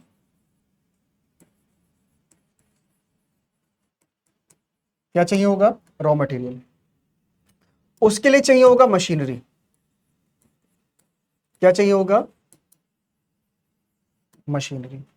अब आप बताइए कि जो कोई इकोनॉमी है उसमें क्या चीज प्रोड्यूस की जानी चाहिए, उसमें इन लोगों के लिए ध्यान देना चाहिए या फिर जो ये लोग जो है प्रोड्यूसर हैं इन लोगों के लिए ध्यान दिया जाना चाहिए कि उनके लिए कैपिटल गुड्स बनाए जाएं, उनके लिए मशीनरी प्रोड्यूस की जाए, उनके लिए रॉ मटेरियल प्रोड्यूस किया जाए जिससे कि प्रोडक्शन बढ़ाया जा सके। बताइए। तो किसी भी इकोनॉमी में ये डिसीजन लेना कि वहां पर कंज्यूमर गुड्स प्रोड्यूस किए जाएंगे, वहां पर कैपिटल गुड्स प्रोड्यूस किया जाएगा, बताइए, या फिर डिफेंस गुड्स प्रोड्यूस किए जाएंगे, रक्षा सामग्री प्रोड्यूस की जाएगी। तो ये जो डिसीजन है व्हाट टू प्रोड्यूस, ये लेना होता है वहां के इकोनॉमी के लिए कि उस इकोनॉमी में क्या प्रोड्यूस किया जाएगा, ठीक है। तो यहां पर जो व्हाट टू प्रोड्यूस है उसमें इस सवाल का जवाब दिया जाता है कि जो हमारी इकोनॉमी है उसको नीड क्या है, जरूरत क्या है, ठीक है, सबसे ज्यादा लोगों को क्या चाहिए तो वो प्रोड्यूस किया जाएगा, ठीक है। या फिर किसकी डिमांड सबसे ज्यादा आ रही है, ठीक है, आई बात समझ में।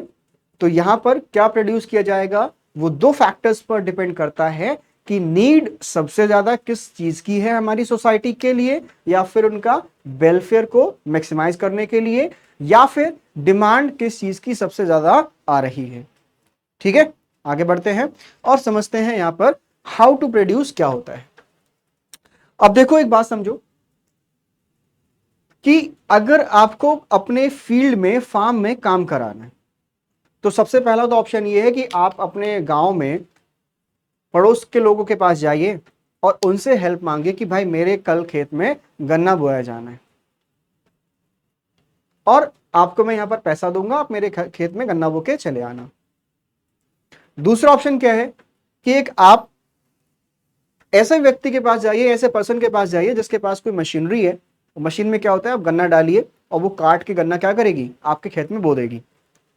अरे बात समझ। तो यहां पर दो चीजें आपको ध्यान रखनी है।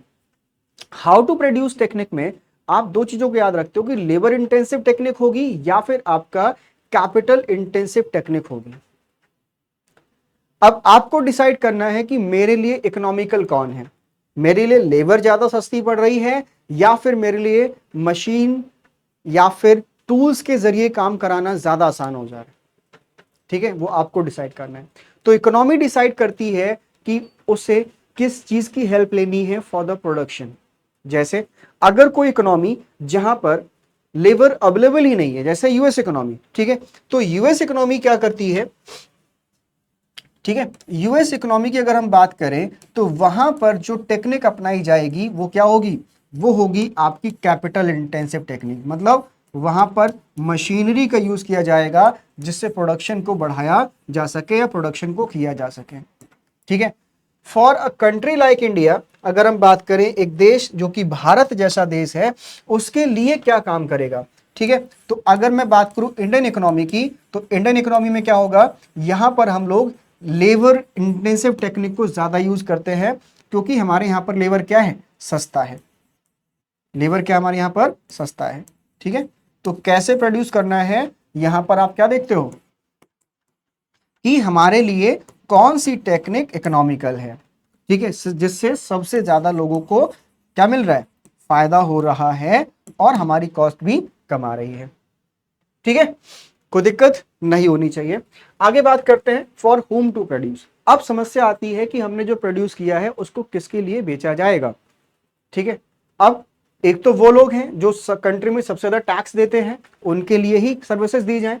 ठीक है, जैसे गवर्नमेंट ये बोल दे कि नहीं, जल जीवन मिशन जो है उनके लिए ही घर में पानी पहुंचाएगा, जो कि साल में 10,000 रुपए से ज्यादा का टैक्स पे करते हैं, इससे नीचे वालों को हम टैप वाटर सप्लाई नहीं करेंगे। आ रही बात समझ। गवर्नमेंट ने रोड बनाया और रोड पर यह बोल दिया कि इस रोड पर वही चल पाएगा जो इस रोड पर टोल पे करेगा, है ना, बाकी लोग यहां पर इस रोड पर नहीं चल पाएंगे। ध्यान समझिएगा चीजों को। ऐसा होता है क्या हमारे भारत में, हमारे भारत में ऐसा नहीं होता है। ठीक है, तो हम यहां पर क्या बोलेंगे कि ये फॉर होम टू प्रोड्यूस में यहां पर ये ध्यान दिया जाता है इकोनॉमी के द्वारा कि हमारे जो लोग हैं, जो हमारे सोसाइटी है, उसमें किन लोगों के लिए यहां पर चीजें प्रोवाइड की जाएं जो कि सबसे ज्यादा वेलफेयर करती हो उन लोगों का। ठीक है, अगर यहां पर गवर्नमेंट काम कर रही है तो गवर्नमेंट उन चीजों को सप्लाई करेगी या उन लोगों को देगी जो कि सबसे ज्यादा जरूरतमंद है। अगर यहां पर बात करें मार्केट काम कर रहा होगा, ठीक है, कोई निजी कंपनी काम कर रही होगी, प्राइवेट कंपनी काम कर रही होगी, तो वो उन लोगों के लिए देगी जहां से सबसे ज्यादा पैसा उनको मिल रहा होगा। ठीक है, फॉर होम टू प्रोड्यूस में बात की जाती है कि जो प्रोड्यूस हमने किया है इकोनॉमी में उसको किस सेक्शन के लिए यहां पर दिया जाएगा। ठीक है, आगे देखते हैं central problems of an economy में एक क्वेश्चन आपके एग्जाम में पूछा गया कि in how to produce technique the economy should consider. ठीक है, capital intensive technique, labour intensive technique. ठीक है, तो यहां पर मैं आपको पहले भी बता चुका हूं कि it depends on the cost minimisation.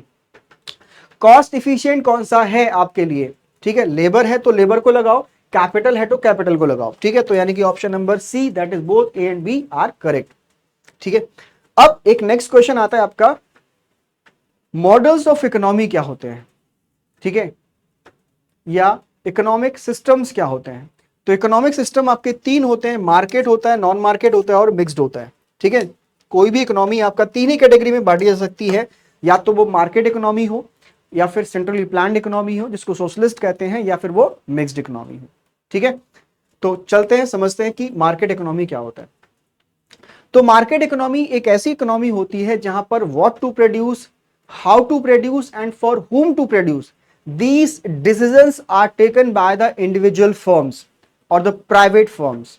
ठीक है, उसे क्या बोलते हैं हम लोग, मार्केट इकोनॉमी बोलते हैं, और उसका दूसरा नाम कैपिटलिस्ट इकोनॉमी भी होता है। ठीक है, और फ्री मार्केट इकोनॉमी भी होता है। तो आई होप आपको ये बात समझ में आ गई होगी। अब एक बात बताओ, अगर मार्केट इकोनॉमी है तो वहां पर वेलफेयर मैक्सिमाइज्ड होगा, वेलफेयर के बारे में ज्यादा सोचा जाएगा, उन चीजों को प्रोड्यूस किया जाएगा जिनकी नीड होगी, या फिर उन चीजों को प्रोड्यूस किया जाएगा जहां पर डिमांड होगी। तो आप लोगों को याद रखना है कि यहां पर उन चीजों को प्रोड्यूस किया जाएगा which are in demand, because आप प्रॉफिट तभी अर्न कर सकते हो जब आप ऐसे गुड्स को प्रोड्यूस करो जिनकी क्या हो, डिमांड हो। ठीक है, आ रही बात समझ? तो मैं यहां पर लिख देता हूं, दोज थिंग्स आर प्रोड्यूस्ड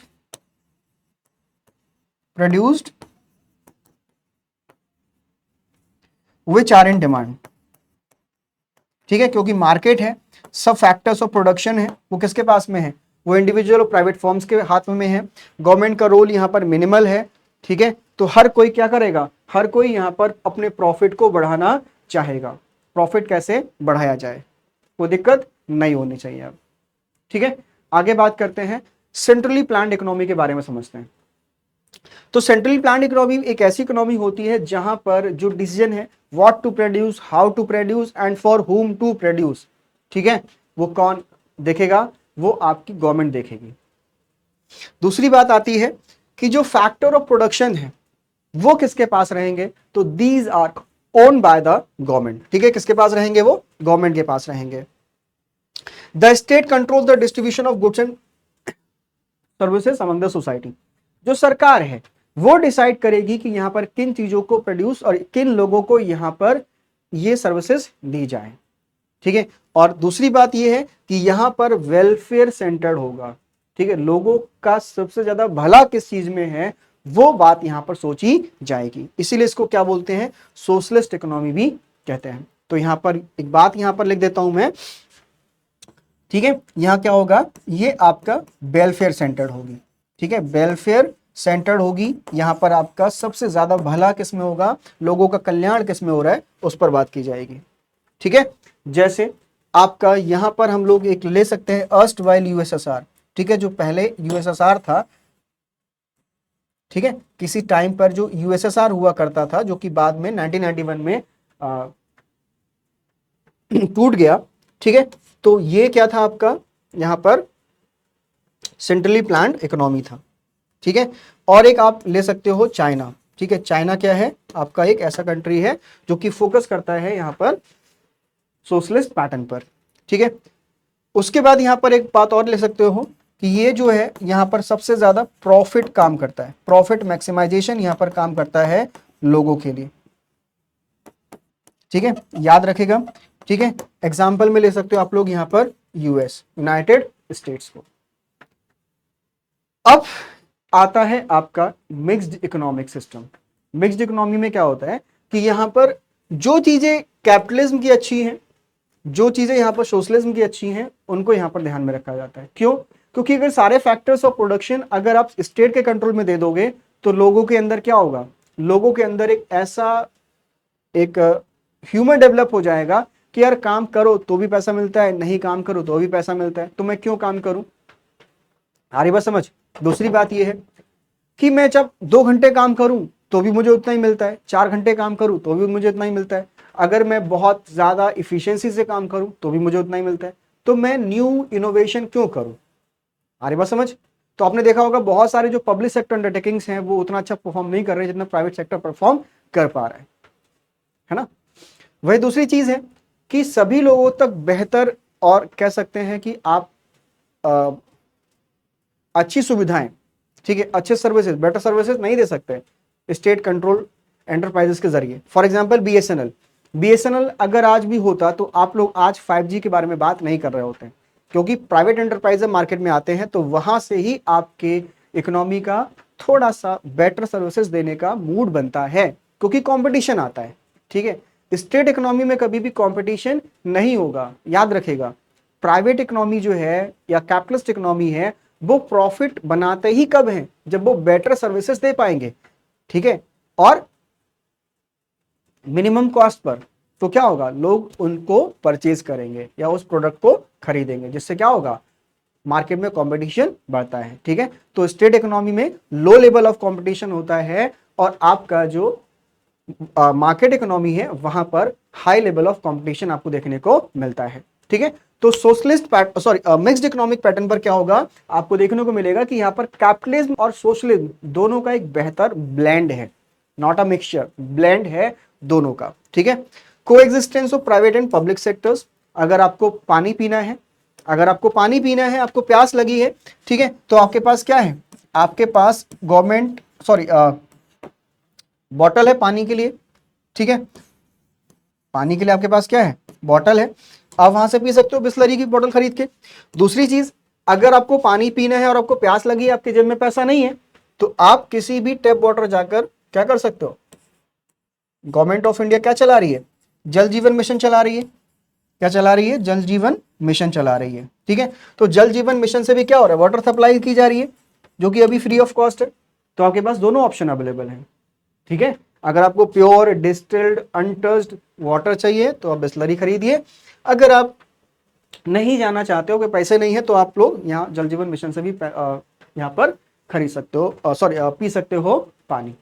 ठीक है, अगर आपके जेब में पैसा नहीं है तो आप क्या कर सकते हो, आप इंडियन रेलवे का यूज कर सकते हो, रेलवे का जनरल जो टिकट है वहां पर जा सकते हो। और अगर आपकी जेब में पैसा है तो क्या है, तो आपके पास एक बेहतर बस सर्विस भी है, न्यूगो, आप उससे जा सकते हो, उससे ट्रेवल कर सकते हो। ठीक है, तो यहां पर को एग्जिस्टेंस होता है, और यहां पर आपका प्रॉफिट मोटिव भी काम करता है एंड सोशल वेलफेयर भी काम करता है। तो जो चीजें जो बहुत ज्यादा नीडफुल हैं, जिनके बिना सोसाइटी का अपलिफ्टमेंट नहीं हो सकता है, ठीक है, these things will be provided by the government, and it is the sole responsibility of the government or the state to provide the things which are necessary for the survival of the mankind। आ रही बात समझ। And next thing क्या होती है कि वो चीजें जो मार्केट में लोग खरीद सकते हैं, उनकी डिमांड आ रही है, लग्जरी आइटम्स की डिमांड आ रही है, then market will be available to provide such kind of goods. I hope all things are clear. And the next and the last topic of this chapter or this unit is production possibility frontier। ठीक है, तो production possibility frontier क्या होता है, production possibility frontier refers to the graphical representation of possible combinations of goods and services that can be produced with the given resources and technology। ठीक है, क्या है ये पीपीएफ, प्रोडक्शन पॉसिबिलिटी फ्रंटियर एक ऐसा कॉम्बिनेशन होता है, ग्राफिकल रिप्रेजेंटेशन होता है ऑफ ऑल द कॉम्बिनेशंस जिनको आप प्रोड्यूस कर सकते हो। ठीक है, जो आपके पास रिसोर्सेस हैं उनके जरिए। ठीक है, चलिए इसको समझते हैं। मैंने आपको बताया कि आपके पास जो अवेलेबल रिसोर्सेस हैं वो लिमिटेड है। पहली चीज, अगर आप अपने खेत में कॉटन उगाते हो तो कॉर्न नहीं उगा पाओगे, मेज नहीं उगा पाओगे। अरे बस समझ। अगर आप अपने पास जो लैंड है उसमें घर बना लेते हो तो आप हॉस्पिटल नहीं बना पाओगे, और हॉस्पिटल बना लेते हो तो हो सकता है आप उसमें प्लेग्राउंड नहीं बना पाओ, क्योंकि आपके पास जो लैंड है, वो रिसोर्सेज जो है वो क्या है, लिमिटेड है। तो आप किसी एक चीज के प्रोडक्शन को गेन करते हो, आप किसी भी एक कमोडिटी या गुड्स का प्रोडक्शन बढ़ाते हो, then you have to sacrifice the other. आ रही बात समझ, ड्यू टू लिमिटेड रिसोर्सेस और due to limited supply of the resources. आ रही बात समझ। तो अब अभी हम लोग क्या करते हैं, प्रोडक्शन पॉसिबिलिटी सेट बनाते हैं। ठीक है, प्रोडक्शन पॉसिबिलिटी सेट बनाते हैं। प्रोडक्शन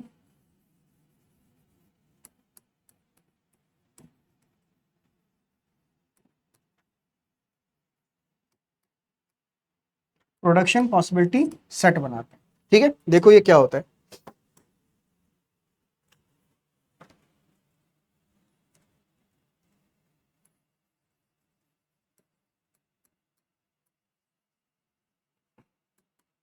ठीक है, कॉम्बिनेशंस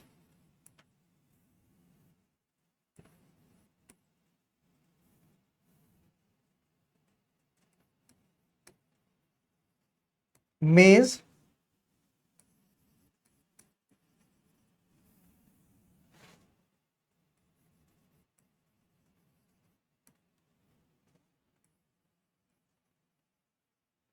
ठीक है।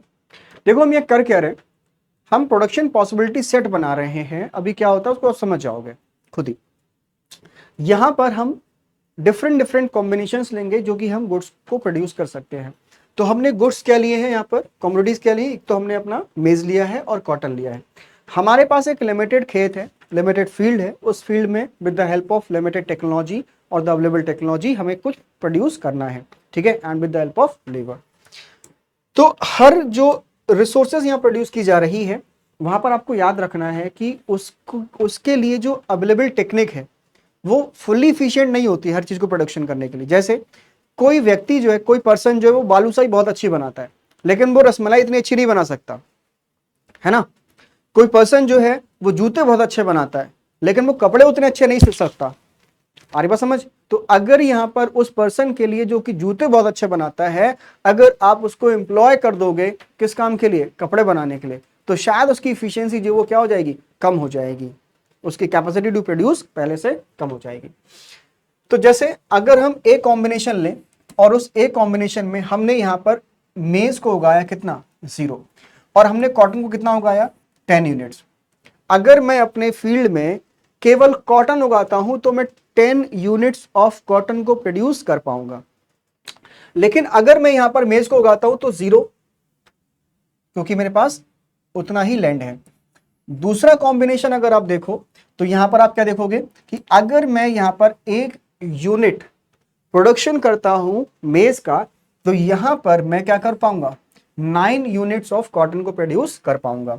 वहीं अगर आप सी कॉम्बिनेशन में देखो तो यहां पर 2 यूनिट्स ऑफ मेज प्रोड्यूस करते हो तो आप 7 यूनिट्स ऑफ क्या करोगे, कॉटन को प्रोड्यूस करोगे।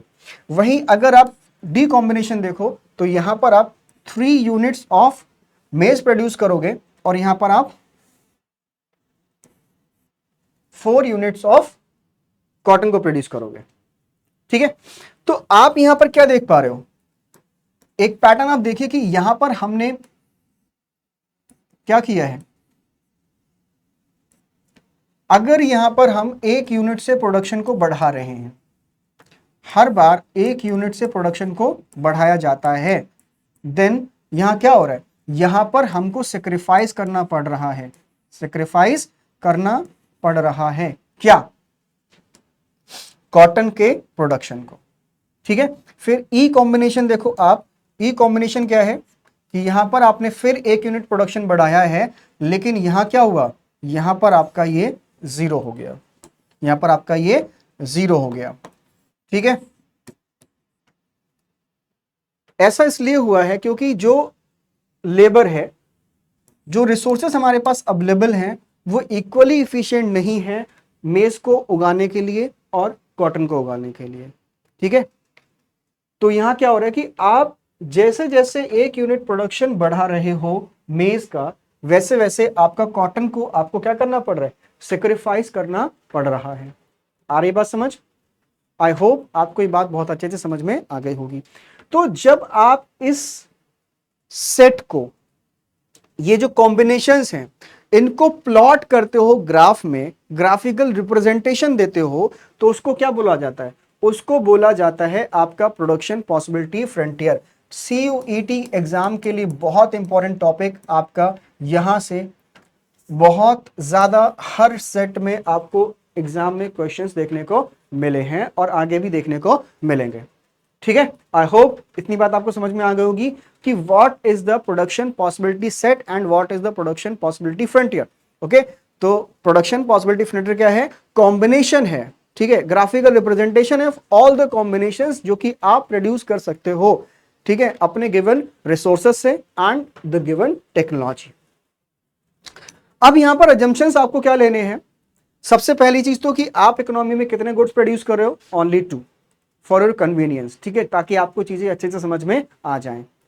Amount of resources in economies fixed, मैंने बताया कि आपके पास एक लैंड है, आपको उसी पर ही चीजें प्रोड्यूस करनी है, आप दूसरे के खेत में जाके नहीं बोओगे कॉटन के लिए, ठीक है, या फिर मेज के लिए। Resources are fully and efficiently utilise, resources जो है वो बहुत अच्छे से यूटिलाइज की जा रही है, but they are not equally efficient to produce both the things, ठीक है। कोई आदमी जूते अच्छे बनाता है लेकिन वो कपड़े उतने अच्छे नहीं सिलता है, ठीक है। तो अगर आप जो जूते बनाता है उसको कपड़े बनाने के लिए रखोगे तो शायद आपको नुकसान हो जाएगा। Technology is assume to be constant, जो हमारे पास टेक्नोलॉजी है वो आपको क्या रखनी है, वो आपको कांस्टेंट रखनी है, उसमें कोई बदलाव नहीं किया गया है, ठीक है। तो ये आपको याद रखना है, 1 मार्क में आपके एग्जाम में क्वेश्चंस ये देखने को मिल जाएगा 1 मार्क में, ठीक है। 1 मार्क में क्वेश्चन आपको देखने को मिल जाएगा। आगे बात करें, ठीक है, चलते हैं आगे बात करते हैं। और ये जो आपने अभी जो बनाया है ये सेट, इसको हम लोग प्लॉट करते हैं एक ग्राफ में।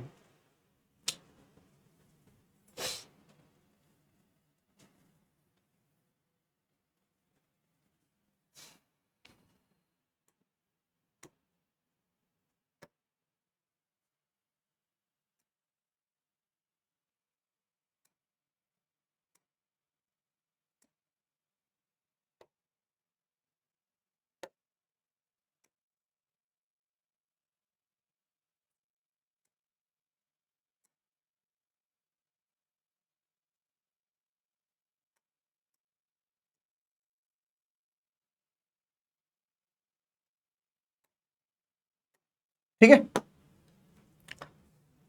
तो ये आपका क्या है, ये आपका यहां पर लिया है,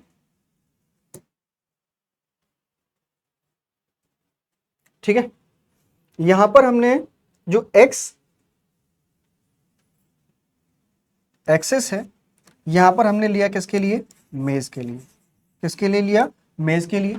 और यहां पर ये हमने लिया क्या, किसके लिए, कॉटन के लिए। तो आप क्या देख रहे हो, यहां पर 1 2 3 4 5, ठीक है,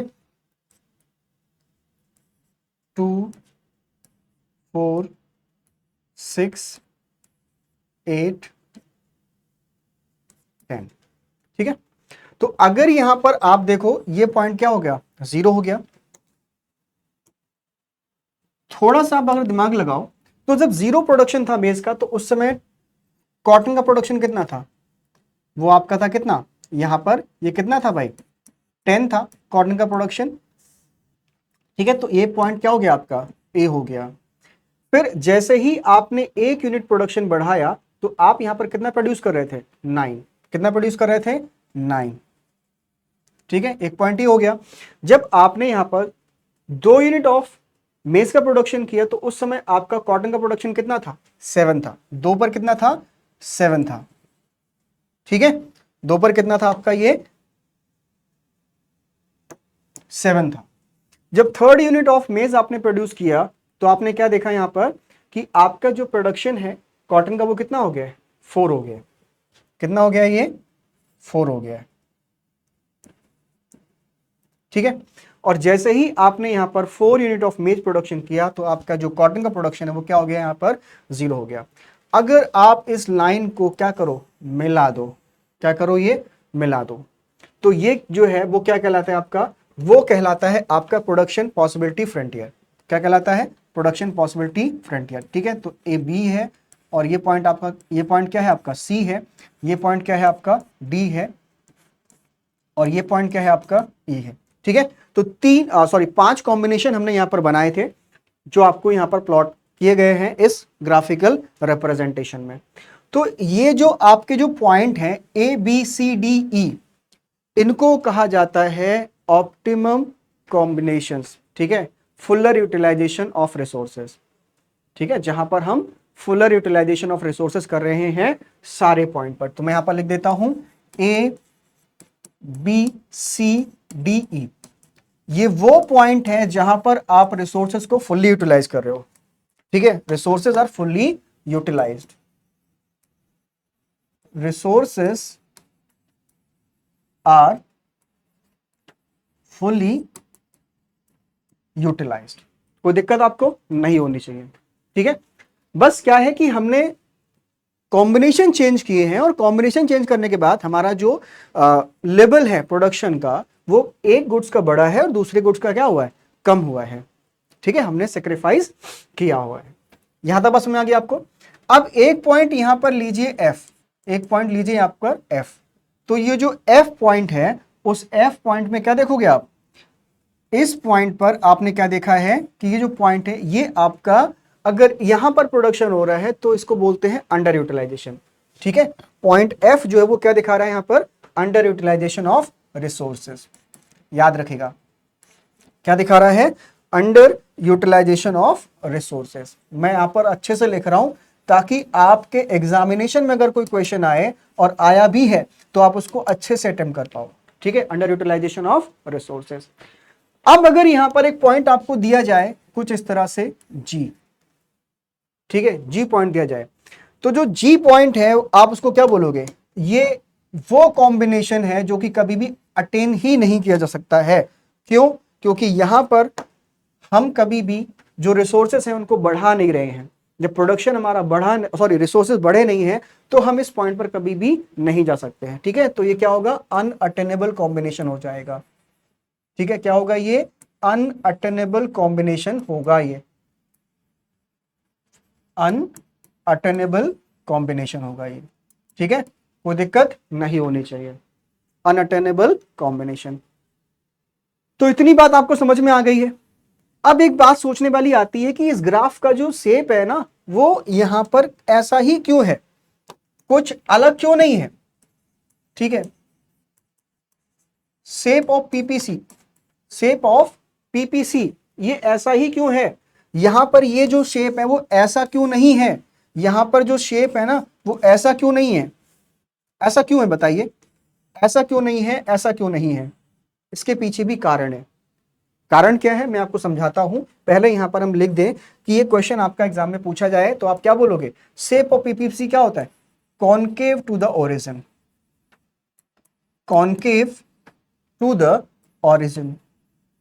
ठीक है, शेप ऑफ पीपीसी क्या होता है, कॉनकेव टू द ओरिजिन। ठीक है, तो यहां से इतने सारे आपके क्वेश्चन बनेंगे आपके एग्जामिनेशन में, बहुत अच्छे से याद रखिएगा। शेप ऑफ पीपीसी क्या होता है, कॉनकेव टू द ओरिजिन। इसको अच्छे से मार्क कर लो भाई, आपके एग्जामिनेशन में पूछा जाएगा सवाल ये। ठीक है, बादलों में डाल लो इसके लिए। ठीक है, कैसा होता है, कॉनकेव टू द ओरिजिन होता है ये। अब ये ऐसा होता क्यों है, कॉनकेव टू द ओरिजिन क्यों होता है। ठीक है, तो इसके पीछे भी कारण है, और कारण क्या है उसको समझ लेते हैं, क्योंकि कारण नहीं समझोगे तो फिर एग्जाम में क्वेश्चन गलत करके आओगे। ठीक है, तो क्या होता है, ड्यू टू इंक्रीजिंग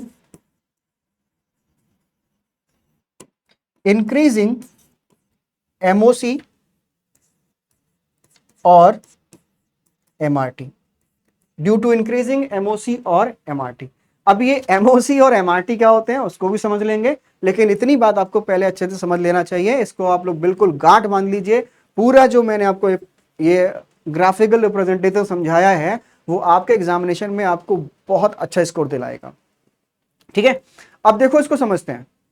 अब ये अब ये मार्जिनल अपॉर्चुनिटी कॉस्ट क्या होती है उसको समझते हैं। ठीक है, मार्जिनल अपॉर्चुनिटी कॉस्ट या फिर एमआरटी क्या होता है, marginal rate of transformation.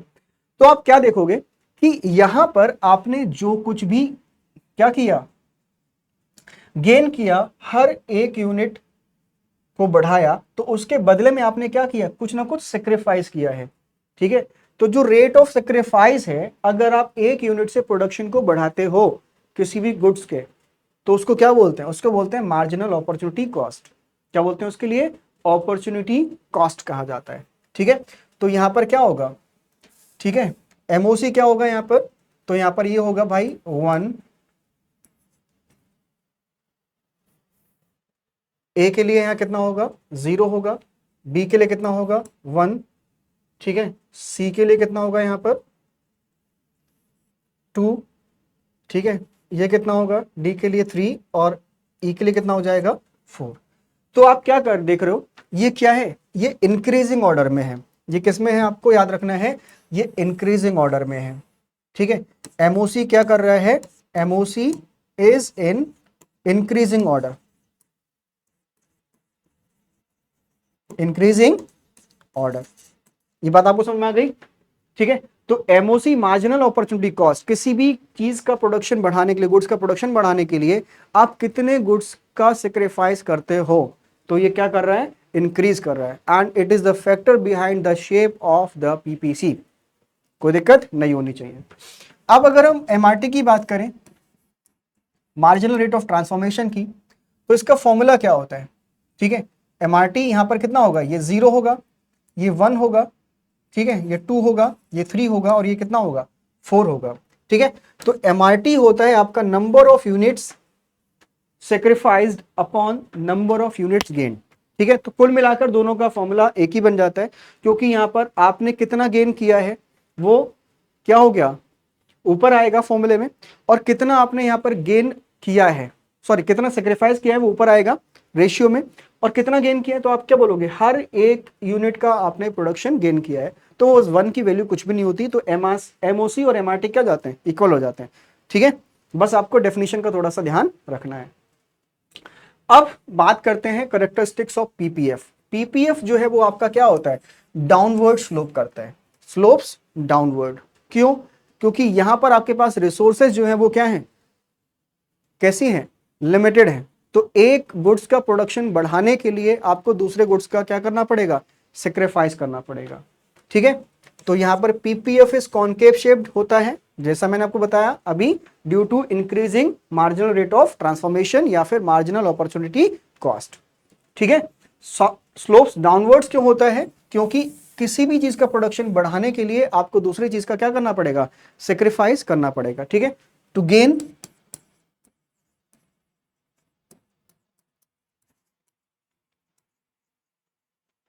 production of one commodity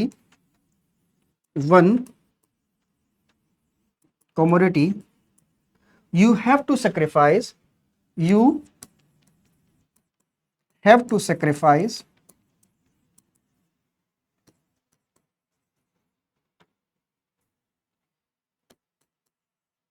production of other good, production of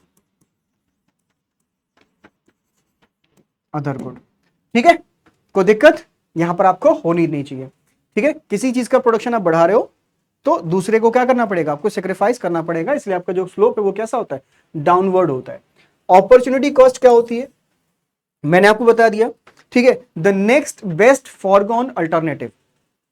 ठीक है, कि आपने बेस्ट क्या खो दिया, उसको क्या बोलते हैं, उसको बोलते हैं अपॉर्चुनिटी कॉस्ट। यहां पर क्या था कि अगर आप मेज का प्रोडक्शन बढ़ा रहे थे तो आपको क्या करना पड़ रहा था, आपको कॉटन का प्रोडक्शन कम करना पड़ रहा था, आपको सेक्रीफाइस करना पड़ रहा था। It is known as the opportunity cost. ठीक है, it can be measured by the number of units forgone, कितना आपने गवा दिया, खो दिया। ठीक है, for one more unit of first good. आगे बढ़ते हैं।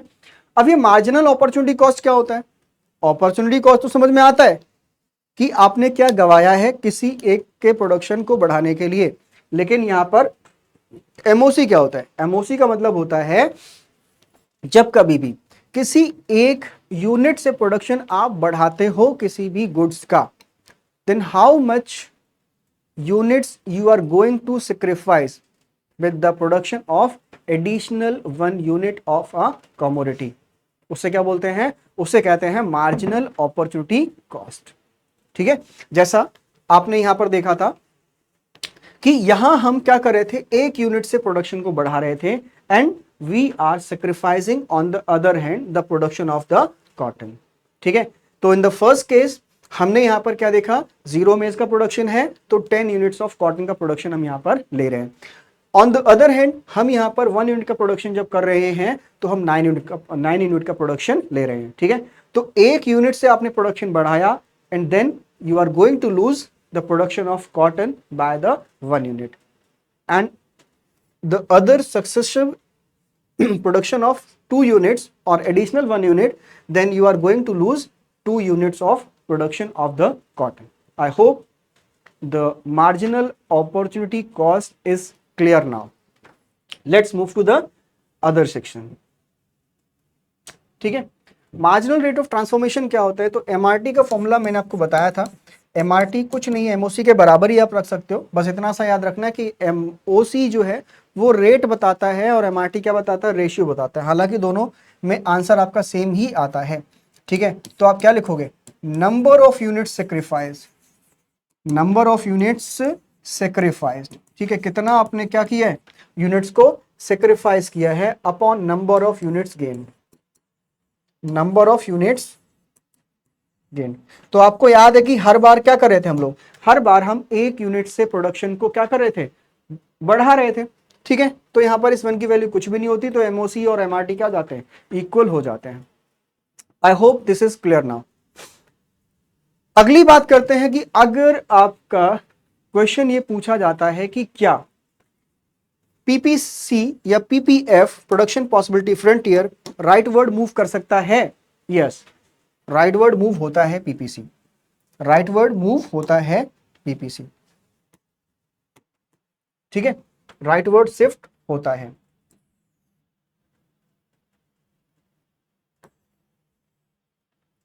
राइट वर्ड शिफ्ट हो सकता है पीपीएफ या पीपीसी। ठीक है, कैसे होता है वो आपको समझना जरूरी है। ठीक है, मान लीजिए कि अभी आपका ये बन रहा है। ठीक है,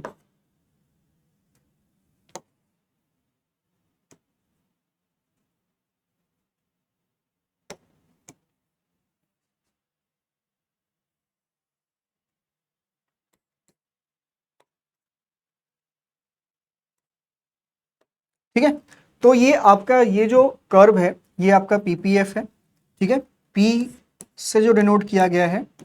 अभी क्या हुआ है? ये अभी क्या हुआ है? ये बढ़ गया है, राइट वर्ड शिफ्ट हो गया है, राइट वर्ड शिफ्ट हो गया है। ठीक है, तो आप ऐसा कह सकते हो PPT right, PPF right word shift होता है। लेकिन कब होता है? वाई और व्हेन, ऐसा कब होता है?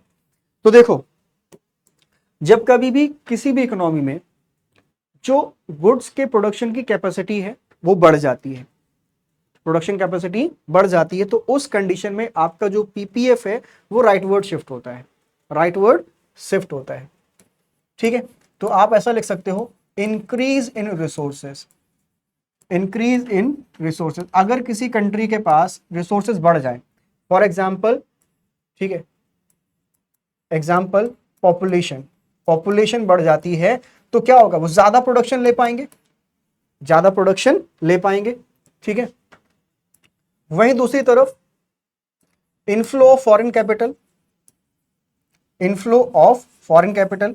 ठीक है, अगर वहां पर विदेशी कैपिटल आ जाए, ठीक है, पैसा आ जाए, तो क्या होगा? लोग ज्यादा प्रोडक्शन ले पाएंगे, उनके पास रिसोर्सेज बढ़ गए पहले से। ठीक है, अगर एडवांसमेंट हो जाए टेक्नोलॉजी में, ठीक है, टेक्नोलॉजी इफिशिएंट हो जाए, तो हम ज्यादा प्रोडक्शन ले पाएंगे। देखा होगा आपने कि पहले हम लोग ग्रेन्स का प्रोडक्शन इतना नहीं कर पाते थे कि हम अपने कंट्री के लोगों को फीड कर पाए, but with the help of green revolution we are self sufficient now. हम इतना प्रोडक्शन कर लेते हैं कि हम अपने देश के लोगों का पेट भर सकते हैं। ठीक है, टेक्नोलॉजिकल एडवांसमेंट हो गया। ठीक है, उसके अलावा और क्या हो सकता है कि अगर आपने कहीं पर कोई नई रिसोर्सेस खोज ली, ठीक है, तो फिर आपका क्या होगा? प्रोडक्शन कैपेसिटी बढ़ जाएगी। उसके बाद, ठीक है, अगर आपके यहां पर कोई प्रोग्राम चलाया जाए जिससे कि लोगों में स्किल डेवलपमेंट हो जाए, ठीक है, लोगों में स्किल डेवलपमेंट हो जाए, तो क्या होगा? तो वहां से आपको देखने को मिलेगा कि लोगों की जो प्रोडक्शन कैपेसिटी वो बढ़ जाएगी। जैसे प्रधानमंत्री कौशल विकास योजना, पीएमकेवीवाई, यहां से क्या हुआ? स्किल डेवलपमेंट हो रहा है, लोगों में प्रोडक्शन कैपेसिटी क्या होगी? बढ़ेगी। ठीक है, हेल्थ इंफ्रास्ट्रक्चर इंप्रूव हो जाए, ठीक है, improvement in health, improvement in health infrastructure. अगर हेल्थ की जो सुविधाएं हैं, ठीक है, तो वो अगर बेहतर होंगी तो यहां से क्या होगा? यहां से लोगों का जो काम करने का जो टाइम है, इफिशियंसी है, वो बढ़ेगी। और जब ऐसा होगा तब हमारा जो प्रोडक्शन पॉसिबिलिटी फ्रंटियर है वो राइट वर्ड शिफ्ट हो जाएगा। ठीक है, इतनी सारी बातें आपको याद रखनी है। ठीक है, कि कब राइट वर्ड शिफ्ट होता है। अब क्वेश्चन आता है कि लेफ्टवर्ड कब शिफ्ट होगा, क्या ऐसा हो सकता है कि लेफ्टवर्ड शिफ्ट हो जाए? तो बिल्कुल हो सकता है, लेफ्टवर्ड शिफ्ट हो सकता है। ठीक है, कैसे होता है वो देखिए।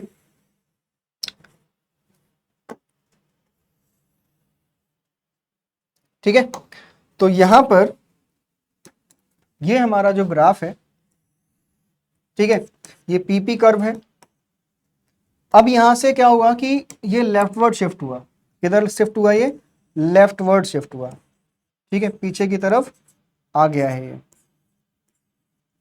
ठीक है, तो ये हो गया आपका पी डैश और ये क्या हो गया आपका पी डैश। अब ये कब होगा, लेफ्टवर्ड शिफ्ट कब होगा? सीधी सी बात है, अगर हमारे कंट्री की रिसोर्सेस कम हो जाए। ठीक है, ठीक है, क्यों होगा ये भी जानना जरूरी है और कब हो सकता है ये भी जानना आपके लिए जरूरी है। ठीक है, तो आप क्या बोलोगे कि व्हेन, ठीक है, क्या हो जाए? डिक्रीज इन रिसोर्सेस, क्या हो जाए? डिक्रीज इन रिसोर्सेस, लोगों की जो पॉपुलेशन है वो क्या हो जाए? अचानक से कम हो जाए। ठीक है, रिसोर्सेस क्या हो जाए? हमारे पास कम हो जाए। नेचुरल कैलेमिटी आ जाए।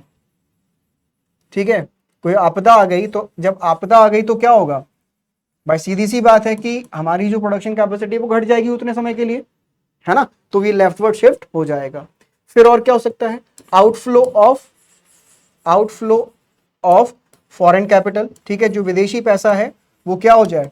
वो आपका बाहर चला जाए। आउटफ्लो ऑफ फॉरेन कैपिटल क्या हो? अगर ऐसा कुछ होता है तो आपका देखोगे कि आपका जो प्रोडक्शन पॉसिबिलिटी फ्रंटियर है वो लेफ्टवर्ड शिफ्ट हो जाएगा। ठीक है, इतनी बात आपको अच्छे से याद रखनी है। अब ये रोटेशन और शिफ्ट क्या होता है, तो आपको अच्छे से याद रखने हैं कि जो शिफ्ट है, shift of PPF is not is equals to rotation in PPF. ठीक है, शिफ्ट और रोटेशन बराबर नहीं होते हैं। ठीक है, आपको याद रखना है। जैसे अगर यहां देखो आप, पूरा जो कर्व है, पूरा कर्व क्या हो रहा है? ये पीछे की तरफ आ रहा है, पूरा कर्व यहां पर पीछे की तरफ आ रहा है। यहां देखो पूरा कर्व क्या हो रहा है? आगे की तरफ जा रहा है। ठीक है, तो इसे क्या बोलते हैं? इसे बोलते हैं शिफ्ट इन पीपीएफ। क्या बोलते हैं इसके लिए? Shift in PPF. अब रोटेशन क्या होता है? रोटेशन देखो कभी भी, जैसे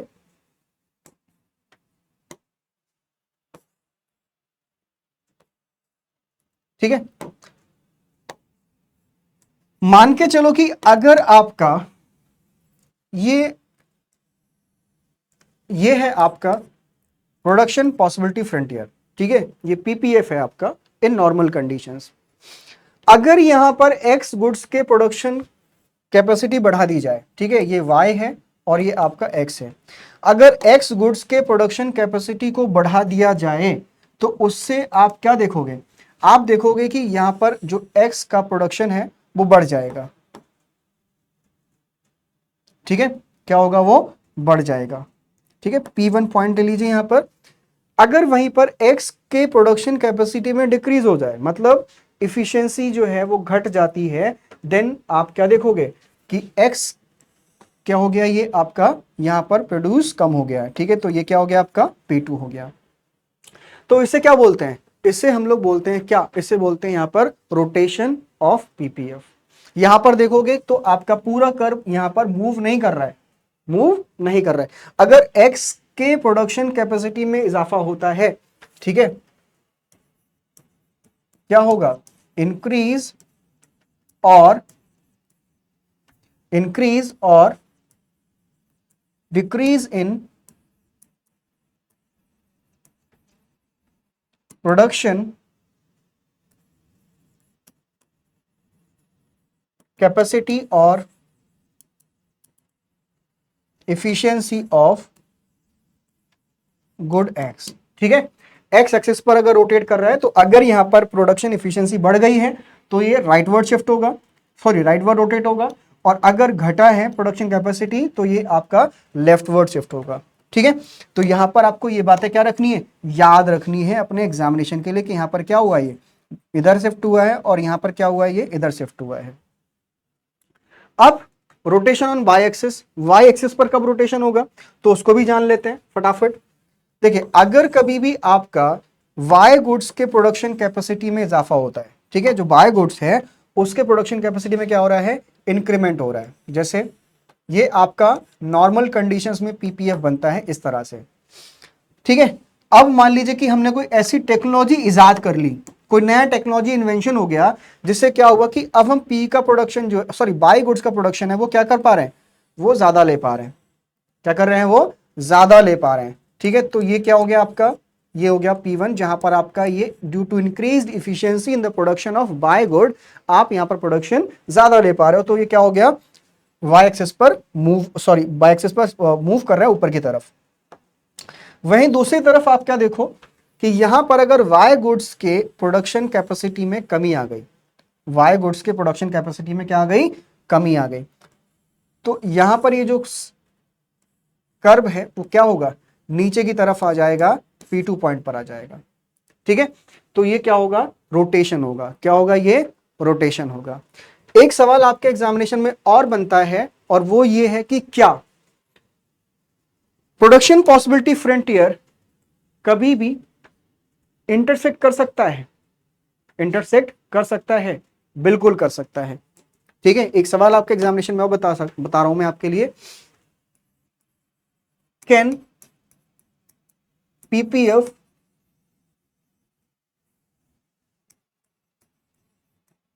इंटरसेक्ट, कैन पीपीएफ इंटरसेक्ट, ठीक है। तो आपका आंसर क्या होगा यहां पर, यस। आंसर क्या होगा आपका, यस, ठीक है। हाँ, ऐसा हो सकता है। कैसे होगा वो समझिए। देखो, अगर कभी भी हमारा कोई भी गुड्स है उसको प्रोडक्शन करने की कैपेसिटी में इजाफा होता है, इंक्रीमेंट होता है, और ऑन द अदर हैंड दूसरे गुड्स के प्रोडक्शन कैपेसिटी में क्या होता है, डिक्रीमेंट होता है। ये एक्स गुड है और ये क्या है, ये वाई है। अब हुआ क्या, इन नॉर्मल कंडीशंस जो आपका पीपीएफ है वो कुछ इस तरह से बन रहा था, नॉर्मल कंडीशंस में पीपीएफ जो था वो इस तरह से कुछ बन रहा था। अभी हुआ क्या कि एक्स गुड्स को प्रोड्यूस करने की इफिशियंसी जो है वो बढ़ गई, एक्स गुड्स को प्रोड्यूस करने की इफिशियंसी क्या हो गई, बढ़ गई। तो यहां पर आप ये प्रोडक्शन ले पा रहे थे, और वाई गुड्स को प्रोड्यूस करने की जो इफिशियंसी है वो क्या हो गई, वो कम हो गई, ठीक है। तो ये क्या देखोगे आप कि यहां पर ये आपका इंटरसेक्ट कर गया है इस तरह से, ठीक है। तो ये आपका हो गया P1, ये हो गया आपका P1, और दूसरी तरफ ये जो है ये हो गया आपका नॉर्मल कंडीशंस में P, और ये P, ठीक है। तो यहां क्या हुआ है, ये आपका प्रोडक्शन क्या हुआ है, बड़ा है, और यहां क्या हुआ है, प्रोडक्शन आपका घटा है। तो आप ऐसा कह सकते हो कि आपका जो प्रोडक्शन पॉसिबिलिटी फ्रंटियर है वो क्या हुआ है, इंटरसेक्ट किया है या इंटरसेक्ट करता है, ठीक है। तो all those topics which are necessary for your CUET 2024 from the unit 1st of introductory microeconomics are covered in this lecture, okay। Comprehensively cover किया गया है, कोई भी ऐसा पॉइंट छोड़ा नहीं गया है जो आपके एग्जामिनेशन में पूछा जाए, ठीक है, और वो आपको यहां पर देखने को ना मिले, ठीक है। सब कुछ कॉम्प्रिहेंसिवली कवर कर दिया गया है, आपको कोई भी क्वेश्चन यहां ऐसा नहीं मिलेगा जो आपके एग्जाम में ना आपको कर पाए ना यहां से कवर अप हो। एक चीज और बताना चाहूंगा कि कभी भी अगर आपसे क्वेश्चन ये पूछा जाता है कि अगर अनएम्प्लॉयमेंट होता है इकोनॉमी में तो उससे क्या इफेक्ट पड़ेगा, ठीक है। तो आपको याद रखना है कि ड्यू टू अनएम्प्लॉयमेंट आपका कर्व कभी भी लेफ्टवर्ड शिफ्ट नहीं होगा, ठीक है। ये आपको याद रखना है, no leftward shift, no leftward shift in PPF due to unemployment. ये बहुत इंपॉर्टेंट एग्जामिनेशन के लिए क्वेश्चन बन जाता है, ठीक है, आप लोगों को याद रखना है। अब ऐसा इसलिए होता है, देखो, क्योंकि अगर हम बात करें अनएम्प्लॉयमेंट की तो हमारे देश में जो लोग हैं वो काम नहीं कर पा रहे हैं, हम उनको रोजगार नहीं दे पा रहे हैं, ठीक है, उनके लिए एम्प्लॉयमेंट अपॉर्चुनिटीज नहीं दे पा रहे हैं। तो हम कहीं ना कहीं इस पॉइंट पर ऑपरेट कर रहे होंगे, इस पॉइंट पर ऑपरेट कर रहे होंगे, ठीक है, इस पॉइंट पर। इसका मतलब है कि हम अंडर यूटिलाइजेशन ऑफ रिसोर्सेज कर रहे हैं। अगर यहां पर हमारे लोग जो है वो मर जाते, 5 वर्कर थे, 6 वर्कर थे, उसमें से 3 खत्म हो गए, 3 की डेथ हो गई, तो उस केस में आप क्या देखोगे, उस केस में आपको देखने को मिलेगा कि हमारी जो इफिशियंसी है वो कम हो जाएगी, क्योंकि हमारे पास नंबर ऑफ रिसोर्सेज क्या हो गए, कम हो गए। रिसोर्सेज अभी उतने ही हैं लेकिन कुछ अनएम्प्लॉयड हैं, तो यहां पर आपका वो यहां पर लेफ्टवर्ड शिफ्ट नहीं होगा, ठीक है, no leftward shift in PPF due to unemployment, ठीक है, ऐसा नहीं होगा, बल्कि क्या होगा, यहां पर हम अंडर यूटिलाइजेशन कर रहे होंगे ऑफ रिसोर्सेस, कहीं PPF inside point inside the curve पर काम कर रहे होंगे, ठीक है, कोई दिक्कत नहीं होनी चाहिए। अब तो फटाफट जरा रिकैप कर लेते हैं हमने क्या क्या सीखा अभी तक। तो आपका होमवर्क जो है वो आप याद रखिएगा कि आपने जितना भी अब तक पढ़ा है, ठीक है, सॉल्व प्रीवियस ईयर पेपर्स, ठीक है, solve previous year papers of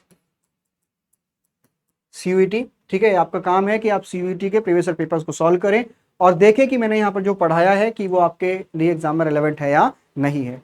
क्योंकि किसी भी टीचर ने जो पढ़ाया है उसका केवल एक ही स्टैंडर्ड है मेजर करने का, वो ये कि उसने जो पढ़ाया वो हमारे एग्जाम में कवर अप हो रहा है या नहीं हो रहा है। फालतू की बकवास करने के लिए कोई भी यहाँ सुनने नहीं आता है, ठीक है।